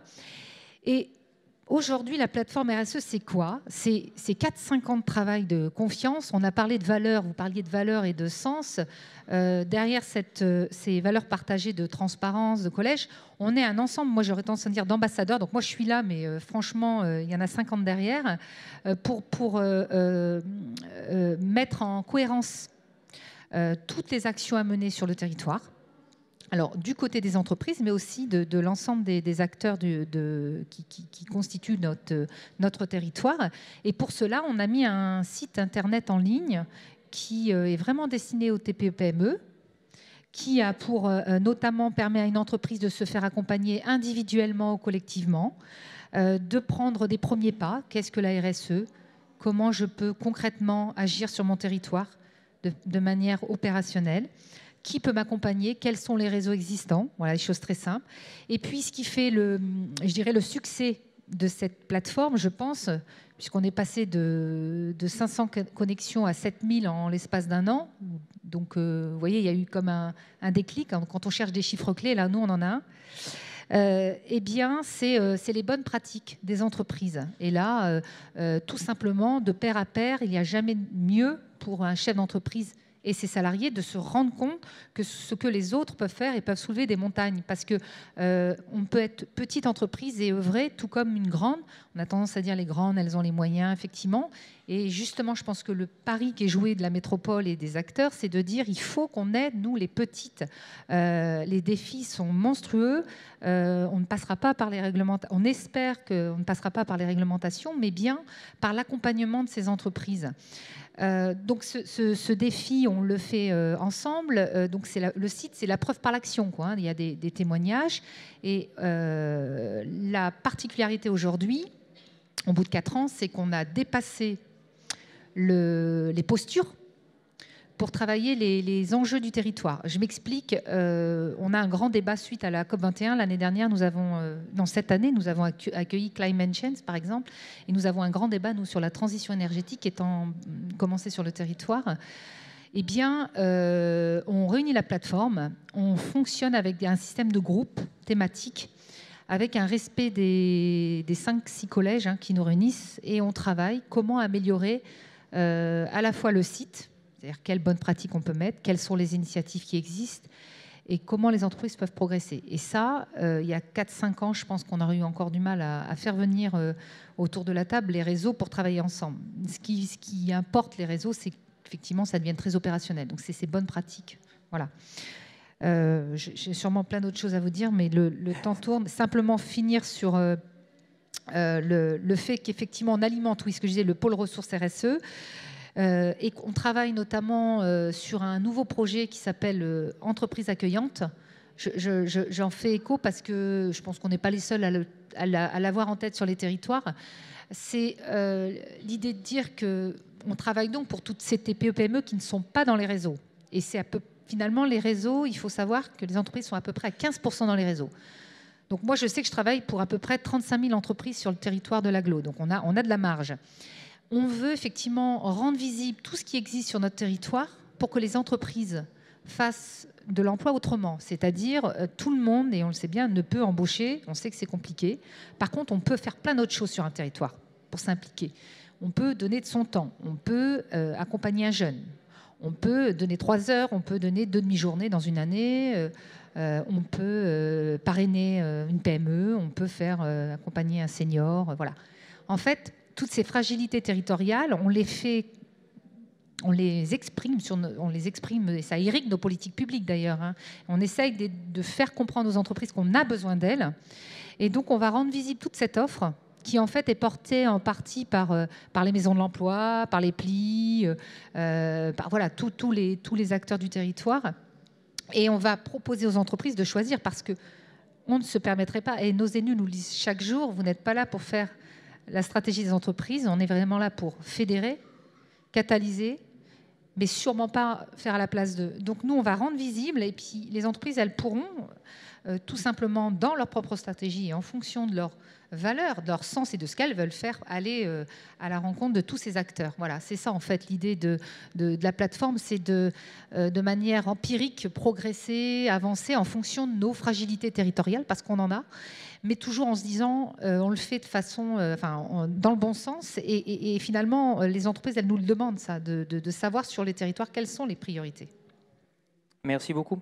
Donc là, c'était l'exemple à Nantes où on sent que pour relever les défis de la transition, il faut jouer collectif, s'ouvrir, créer les conditions que tout le monde soit inclusif, que ce soit les entreprises, que ce soit les associations, que ce soit les habitants, que ce soit les écoles, que ce soit les collectivités. Donc ça, c'est l'exemple de Nantes, connu pour être c'est vrai, une métropole dynamique, mais je crois qu'aussi en Creuse, vous avez mis en place un écosystème tout aussi dynamique et vertueux.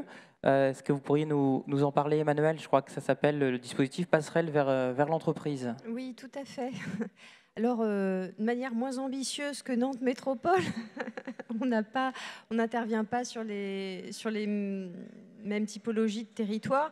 Là, effectivement, comme je le disais, on est vraiment typiquement sur le milieu rural, avec typiquement un réseau de très petites entreprises, ce qui veut dire qu'on a aussi des fonctions RH qui sont assez peu développées.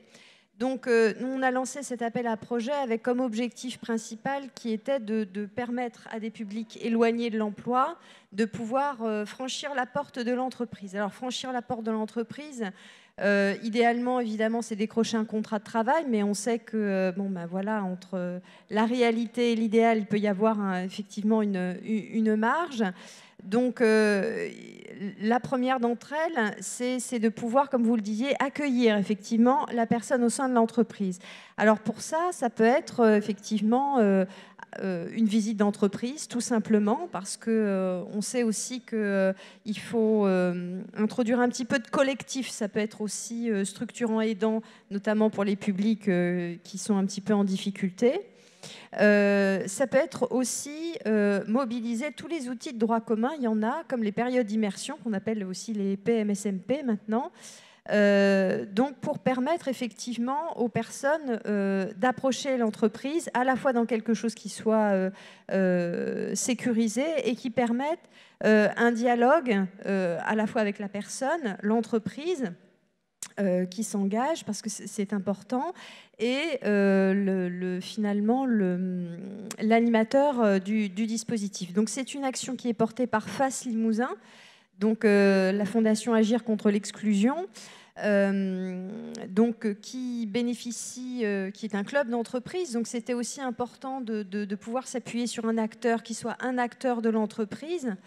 Et que l'on puisse avoir une approche un petit peu gagnant-gagnant avec le monde de l'entreprise. Parce qu'effectivement, quand elles sont très largement sollicitées pour accueillir des publics qui de Pôle emploi, qui de Cap emploi, etc., ça peut créer un certain nombre de crispations. Et l'idée, c'était aussi de leur proposer une offre de service qui leur permettent de mobiliser tous les outils à disposition, y compris les contrats aidés, pour pouvoir proposer des outils de parcours au sein de l'entreprise qui puissent être adaptés en fonction de l'entreprise, mais aussi du projet de la personne.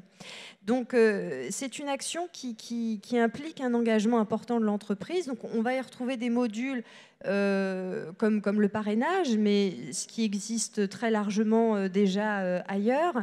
L'idée, c'est aussi de s'appuyer sur le collectif, qui est aussi un collectif d'entrepreneurs. Donc, pour ça, on s'appuie, sans que ce soit trop lourd pour les entreprises, sur des mini-séminaires qui vont permettre à la fois d'échanger sur des pratiques, mais aussi de permettre des rencontres avec des acteurs du territoire, notamment l'insertion par l'activité économique, pour pouvoir mieux se connaître, se comprendre et éventuellement évoquer les interactions possibles. Donc ça, c'est important. Il y a aussi le regard de l'employeur, il est aussi très important donc, pour l'accueil des publics qui peuvent être éloignés de l'emploi.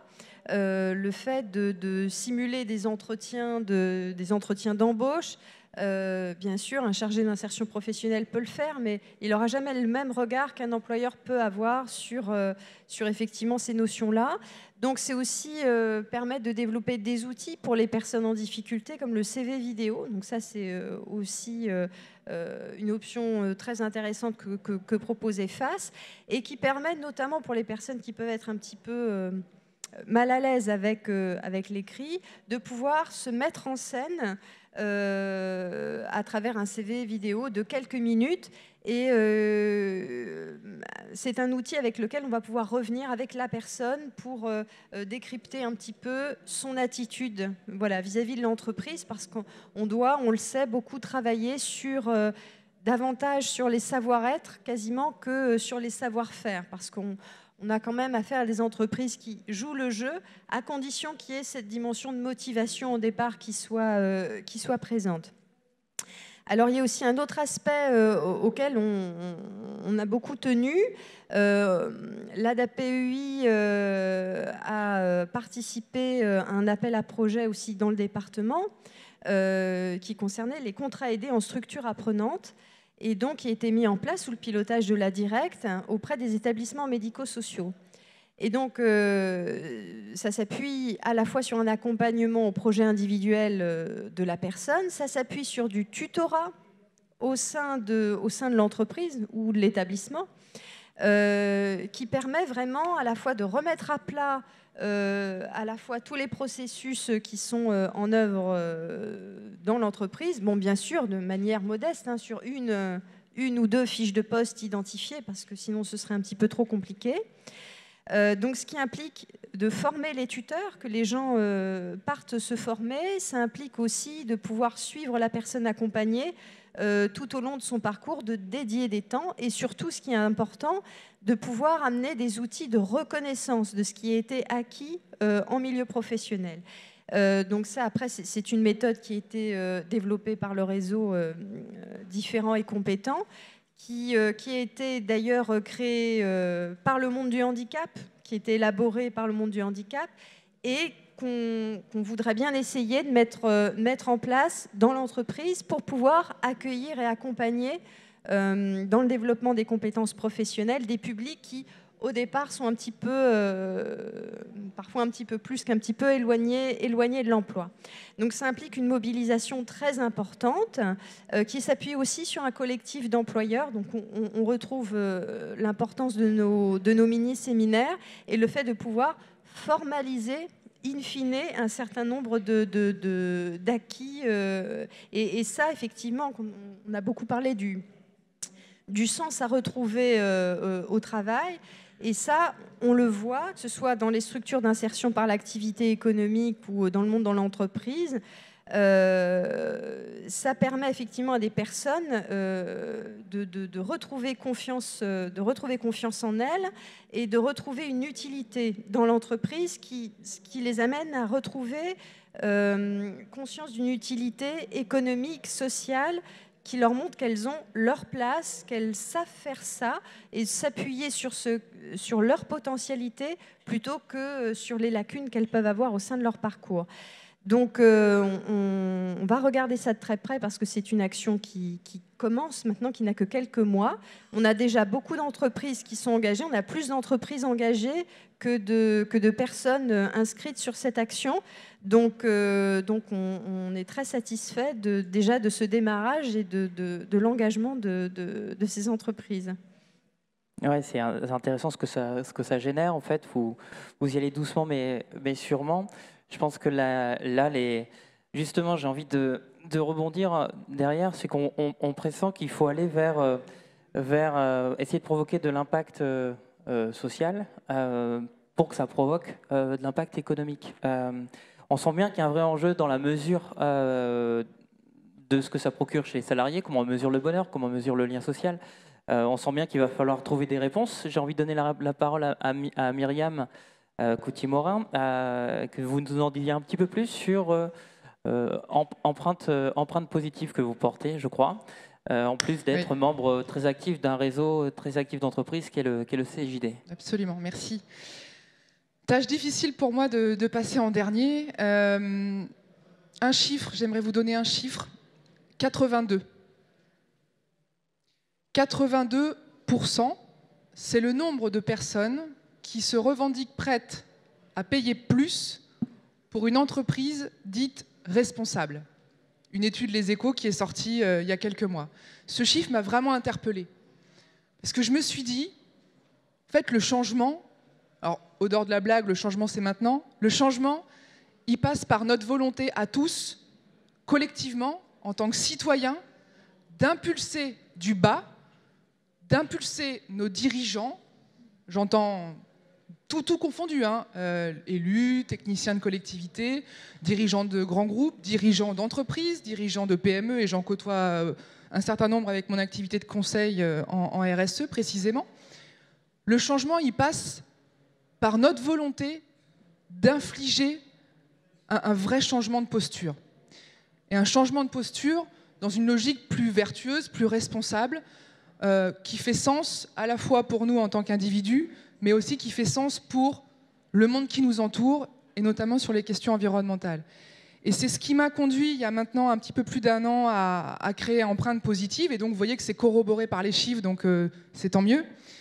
Empreinte Positive qui est une émanation en fait du territoire, en l'occurrence la région Centre-Val de Loire, où on a créé avec plusieurs collègues, chefs d'entreprise, dirigeants de collectivités territoriales, on a créé un pôle de coopération précisément, qu'on appelle une plateforme collaborative, une sorte de start-up, on pourrait dire ça comme ça, qui permet en fait aux dirigeants, qui permet aux citoyens, qui permet aux élus de trouver des outils pour progresser en matière de coopération responsable, donc à la fois à la faveur des hommes, mais aussi de l'environnement. Je m'explique. Aujourd'hui, en fait, on a tous envie de bien faire. Je crois que là-dessus, on est à peu près tous d'accord. En tant que citoyens, on trie nos déchets tant que faire se peut. On emmène nos vêtements au secours catholique ou dans les bornes de tri. On fait des choses à notre échelle. Ce qu'il faut bien comprendre, c'est qu'en fait, les entreprises font cela également. Ça s'appelle RSE, ça s'appelle pas RSE, peu importe. On a tous activé des leviers à notre niveau qui font sens par rapport à son activité, qui font aussi sens par rapport à son niveau d'engagement, parce que je crois beaucoup à la volonté, au volontarisme. Ça, c'est un mot qui, pour moi, est extrêmement important, le volontarisme du dirigeant, tout confondu, dans le fait d'être vraiment, de progresser en matière de coopération responsable. Donc nous, en fait, ce qu'on a choisi de faire avec Empreinte Positive, c'est d'amener de l'opérationnalité, c'est d'amener de l'efficience. C'est-à-dire, aujourd'hui, grâce à Empreinte Positive, donc, on amène des coopérations avec l'insertion, avec le handicap, donc des structures qui emploient des personnes qu'on appelle éloignées de l'emploi, donc des structures pour le coup inclusives. Je crois qu'en termes d'inclusion sociale, on ne peut pas faire mieux que l'IAE, ce qu'on appelle l'insertion par l'activité économique et le handicap. Donc on amène ces coopérations-là, des grands groupes avec lesquels moi j'ai l'occasion de travailler, qui sont en recherche de collaboration avec ce secteur-là, parce que ça peut répondre quelquefois à un cadre réglementaire, et puis aussi ça dépasse ce cadre-là et on est plus dans une logique de valoriser son engagement social et sociétal, et ça passe notamment par cela. Donc c'est des coopérations en direction de ce secteur, mais c'est aussi encourager la question de l'environnement avec une transformation, par exemple, de bâtiments de façon plus performante énergétiquement. Et là, ça passe aussi par ce qu'on appelle un sourcing, c'est-à-dire trouver les fournisseurs qui vont bien et qui sont en capacité de faire. Et bien cela, en fait, ce qu'on a identifié, c'est que c'était quand même très compliqué de trouver en fait les bons interlocuteurs. Là, comme ça, spontanément, on se dit, bah oui, j'ouvre les pages jaunes, ça va être finalement assez simple.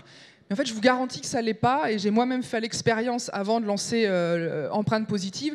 Et en fait, c'est extrêmement compliqué. Donc, ça veut dire que le postulat, c'est que d'une part, il faut avoir envie d'y aller, avec tout ce que ça suppose, éventuellement de contraintes, de lourdeur, de représentation aussi qu'on peut avoir en termes de complexité. Ça, c'est la phase 1, avoir envie. Et la phase 2, c'est, OK, mais où est-ce que je trouve l'info ? Et donc moi je suis dirigeant de PME, j'ai un enjeu économique, il faut faire tourner la boîte, j'ai pas le temps de passer ma vie à chercher des fournisseurs qui pourraient être très très intéressants pour moi à mobiliser, mais pour autant j'ai pas le temps, donc je fais ce que je fais d'habitude et à peu près bien, enfin en tout cas comme je peux, avec ceux que je connais. Donc l'idée c'est vraiment qu'on soit dans l'incitation, mais aussi dans l'accompagnement en favorisant en fait l'intelligence collective. On se met tous autour de la table. Et là, nous, on vit dans un joyeux monde décloisonné, et je crois que la grande réussite, elle est vraiment là. Des agglos, on a la région autour de nous, on a des grands groupes, SNCF, LVMH et d'autres, mais des PME locales aussi, bien sûr, des TPE qui ont envie de faire, des entreprises solidaires, ce qu'on appelle l'économie sociale et solidaire, et avec une volonté commune et une vision partagée on peut progresser collectivement en mettant en action des leviers en fait assez simples, si tant est qu'on apprenne à se connaître, qu'on partage nos pratiques, qu'on partage nos outils, et voilà, avec un dénominateur commun que je rappelais à l'instant, qui est celui des valeurs. Et pour répondre à cet enjeu d'impact social, vaste sujet que l'impact social, on a beaucoup de mal à mesurer cet impact social, mais ça passe aussi, à mon sens, par la notion de mesure. Et la mesure, elle n'est pas uniquement économique en termes de profit. Et je rejoins ce que disait Madame Valade. On nous attend aujourd'hui, maintenant aussi, dirigeants d'entreprise, dans la valorisation de notre implication sur le territoire, à la fois sur des aspects sociaux et sur des aspects environnementaux. On ne peut pas continuer comme ça indéfiniment à épuiser les ressources. On ne peut pas continuer à vivre dans un monde sans regarder ce qui se passe chez le voisin. Donc voilà, c'est important. On a cette responsabilité collective, et c'est la modeste prétention que l'on a au sein d'Empreinte Positive que de valoriser aussi les engagements des membres. Donc ça passe par ce qu'on appelle un reporting extra-financier. Alors là, je vais commencer à vous perdre. En fait, tout ça pour dire que c'est tous les indicateurs qui ne relèvent pas du financier. Voilà, donc c'est assez simple. Donc ça passe par l'emploi des salariés en situation de handicap, l'emploi des personnes en insertion. J'ai recruté X personnes où on m'a mis à disposition du personnel handicapé. Eh bien, quelque part, je le valorise, mais c'est bien de le valoriser parce que c'est des initiatives, à mon avis, qui doivent être encouragées, vraiment. Je ne vais pas vous faire le topo du chômage des gens qui sont en situation de handicap, mais c'est pas possible. On ne peut pas se résoudre et se satisfaire de cette situation. Donc voilà, à mon avis, cette responsabilité, elle est collective. Nous, on se veut très pragmatique, très opérationnel. Et au-delà de l'humain qui anime cette plateforme, puisque ça passe par de l'humain et de l'accompagnement vraiment terrain, on a demain, j'entends à la rentrée 2017, janvier et février, une plateforme collaborative qui va être mise en ligne, qui s'apparente un petit peu au Blablacar des achats, enfin des coopérations responsables. Alors Blablacar, c'est juste pour l'image que ça renvoie, indépendamment de ce qu'on pense de Blablacar. Mais en tout cas, l'idée, c'est vraiment de permettre aux uns et aux autres de se trouver en fait sur cette plateforme, comme on chercherait une voiture pour aller jusqu'à un point X à une heure donnée. Et bien là, exactement la même chose en tant que dirigeant ou en tant que citoyen. Je cherche à consommer différemment ou je cherche à faire entretenir mon bâtiment par une entreprise solidaire. Demain, via cette plateforme, l'idée, c'est qu'on puisse la trouver de façon assez simple et extrêmement pratique avec des coordonnées, mais vraiment partir d'une logique du besoin en fait. C'est pas un annuaire, c'est on part du besoin, j'ai un besoin et je trouve la solution qui me correspond sur la plateforme collaborative.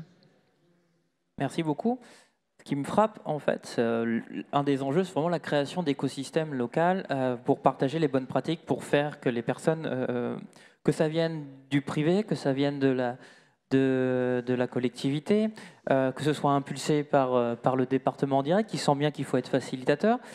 J'ai l'impression qu'il y a des écosystèmes un peu partout, mais que ça ne se parle pas forcément complètement. Ma question de Candide, c'est vous agissez sur votre territoire, mais est-ce que vous réfléchissez aussi à l'essaimage et à donner les clés pour que là où c'est pas forcément développé, ça puisse se développer vraiment très rapidement pour qu'ils puissent gagner peut-être les 2, 3, 4, 5 ans qui vous ont servi à vous développer dans votre territoire, les enjeux de l'essaimage et du partage de ces bonnes pratiques de création d'écosystèmes en local. C'est marrant, Samuel, que tu dises ça, parce que tout à l'heure, je discutais avec une de mes anciennes collègues, Joséphine, qui est de la Fédération des entreprises d'insertion. Et je lui disais, Joséphine, j'ai mangé avec les intervenants tout à l'heure, et justement, ce que ça me renvoyait, c'est qu'il y avait vraiment besoin d'offrir de la lisibilité au niveau national sur les initiatives qui peuvent intervenir sur les territoires, mais pas dans un enjeu individuel, pour précisément, collectivement, permettre d'aller sur ces questions-là.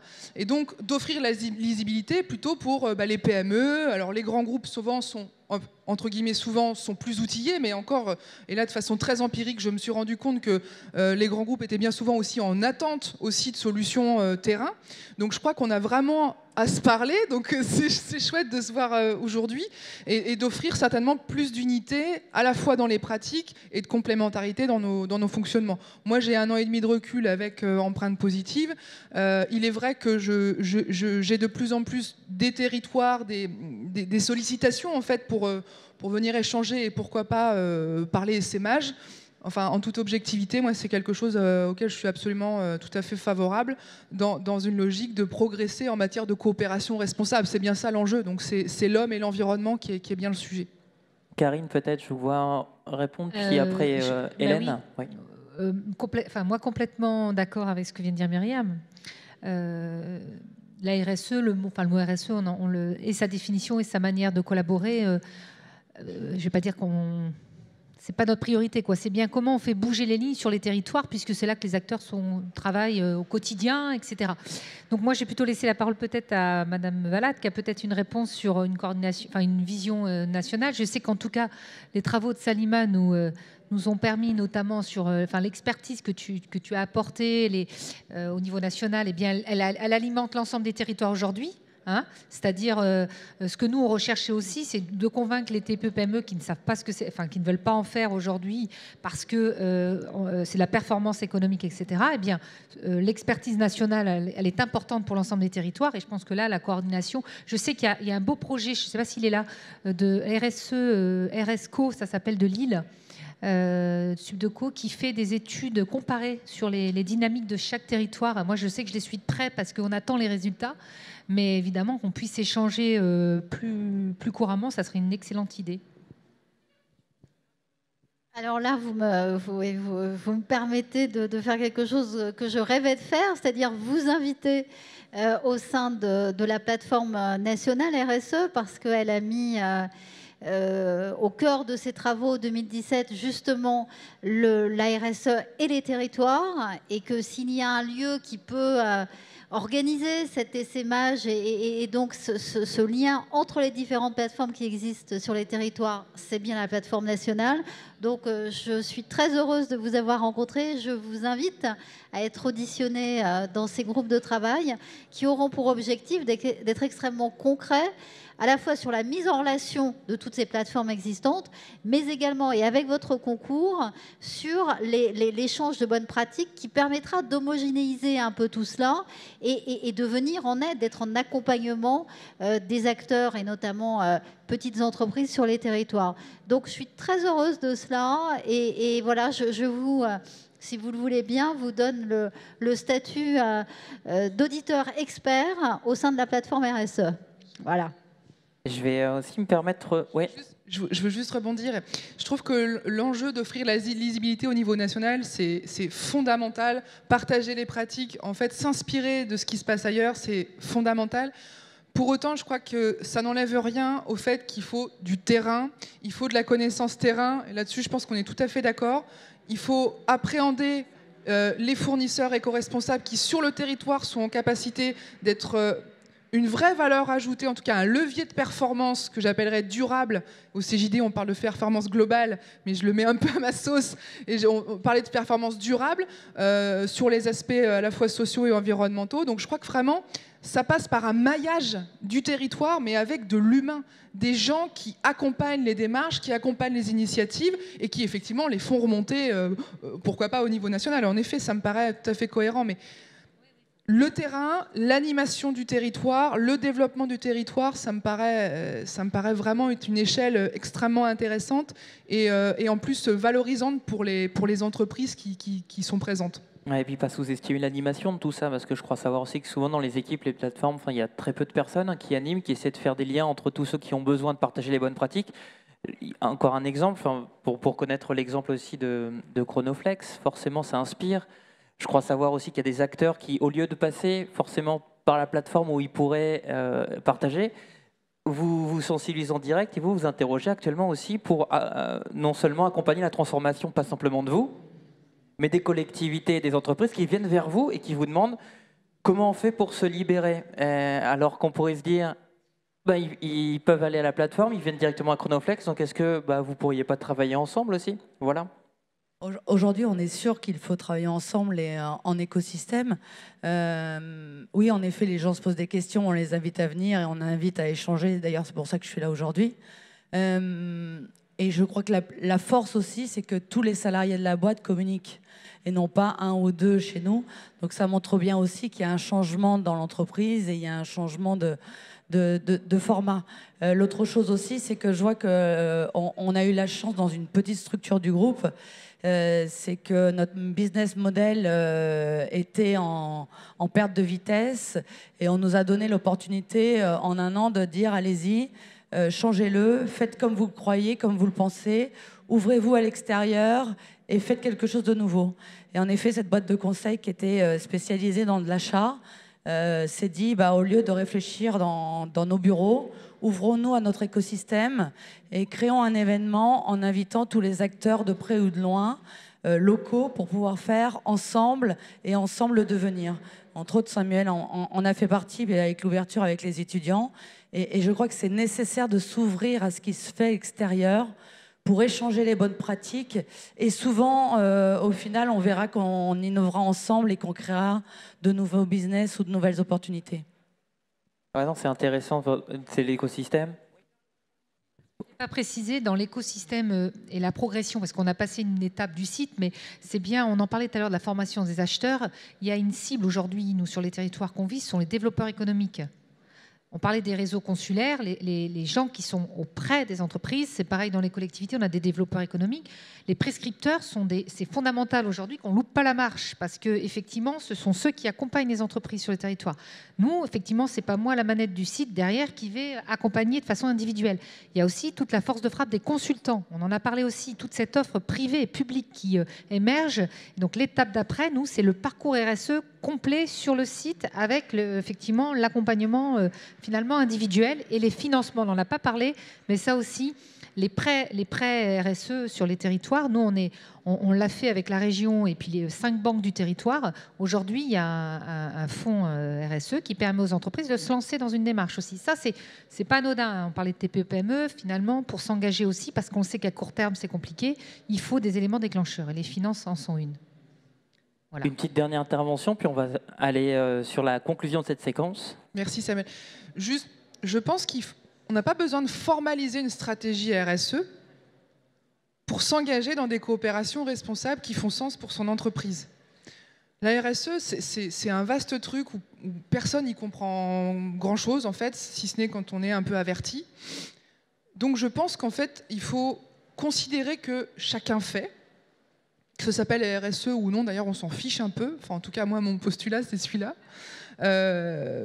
C'est pour ça qu'on a appelé ça empreinte positive, en l'occurrence. Et je crois qu'en fait, on peut tous coopérer de façon responsable si tant est qu'on ait les bons outils et les bons leviers pour progresser, mais sans forcément le formaliser dans une stratégie RSE en tant que telle. Et Salima l'évoquait tout à l'heure, on voit bien que les bénéfices sont plus tournés vers les grandes entreprises et notamment celles qui font l'international.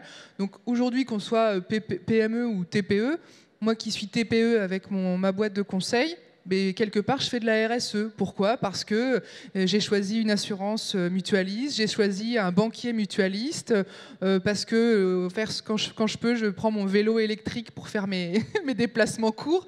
Je caricature volontairement, mais simplement, voilà, je trouve qu'on a tous le pouvoir d'agir. Je crois que c'est vraiment le message, si tu me permets, Samuel, que je voulais faire passer en conclusion. C'était, oui, le fameux colibri, mais on peut tous agir, en fait, selon voilà, les échelles dans lesquelles on se trouve et notre capacité à faire, mais si tant est qu'on ait la volonté d'y aller. Voilà. Et c'est vrai qu'il y a des opérateurs sur le territoire qui vous aident et qui vous accompagnent, et c'est bien de les trouver parce que c'est des ressources précieuses, mais ça ne peut pas se faire s'il n'y a pas une volonté d'y aller. Bon, si je puis me permettre. Ce que je vous propose, c'est de prendre, pour conclure, une ou deux questions. Les intervenants vont rester de toute façon et sont à disposition. On va prendre une ou deux questions.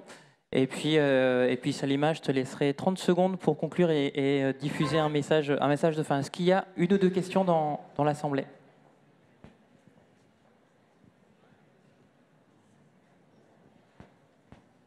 Un des intervenants. Salima, je vais te laisser le mot de la fin, un message. Donc la RSE, c'est plutôt une opportunité, c'est pas un effet de mode? La RSE, quand elle est bien envisagée de manière, je dirais, cohérente, globale et vraiment inclusive, c'est une opportunité. Là maintenant, les études le montrent sur de larges données, petites, moyennes ou grandes. Ça peut réellement être une opportunité de développement, de changer. Ça peut être une opportunité de changer aussi de paradigme, de modèle d'entreprise.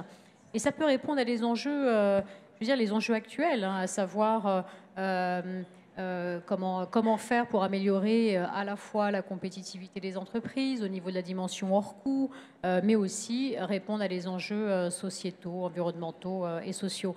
Mais quand j'écoute tous les intervenants, moi qui ai un regard plutôt d'expert, où on est là en train de passer en scanner, sous scanner de nombreuses entreprises, quand j'entends ces intervenants, je suis convaincue maintenant que les solutions viennent des acteurs eux-mêmes et que, le cas échéant, l'État peut intervenir pour les accompagner.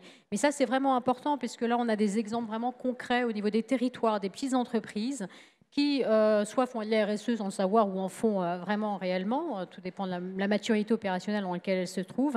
Mais c'est quand même encourageant et je pense qu'il y a une des questions fondamentales aujourd'hui pour favoriser la RSE en France, c'est de créer cet écosystème, mais surtout de créer un écosystème qui instaure la confiance, surtout de faire confiance et apprendre à faire confiance aux gens. Ça, c'est vraiment essentiel pour favoriser une croissance inclusive. Merci beaucoup de votre présence et bonne suite de Village FSE.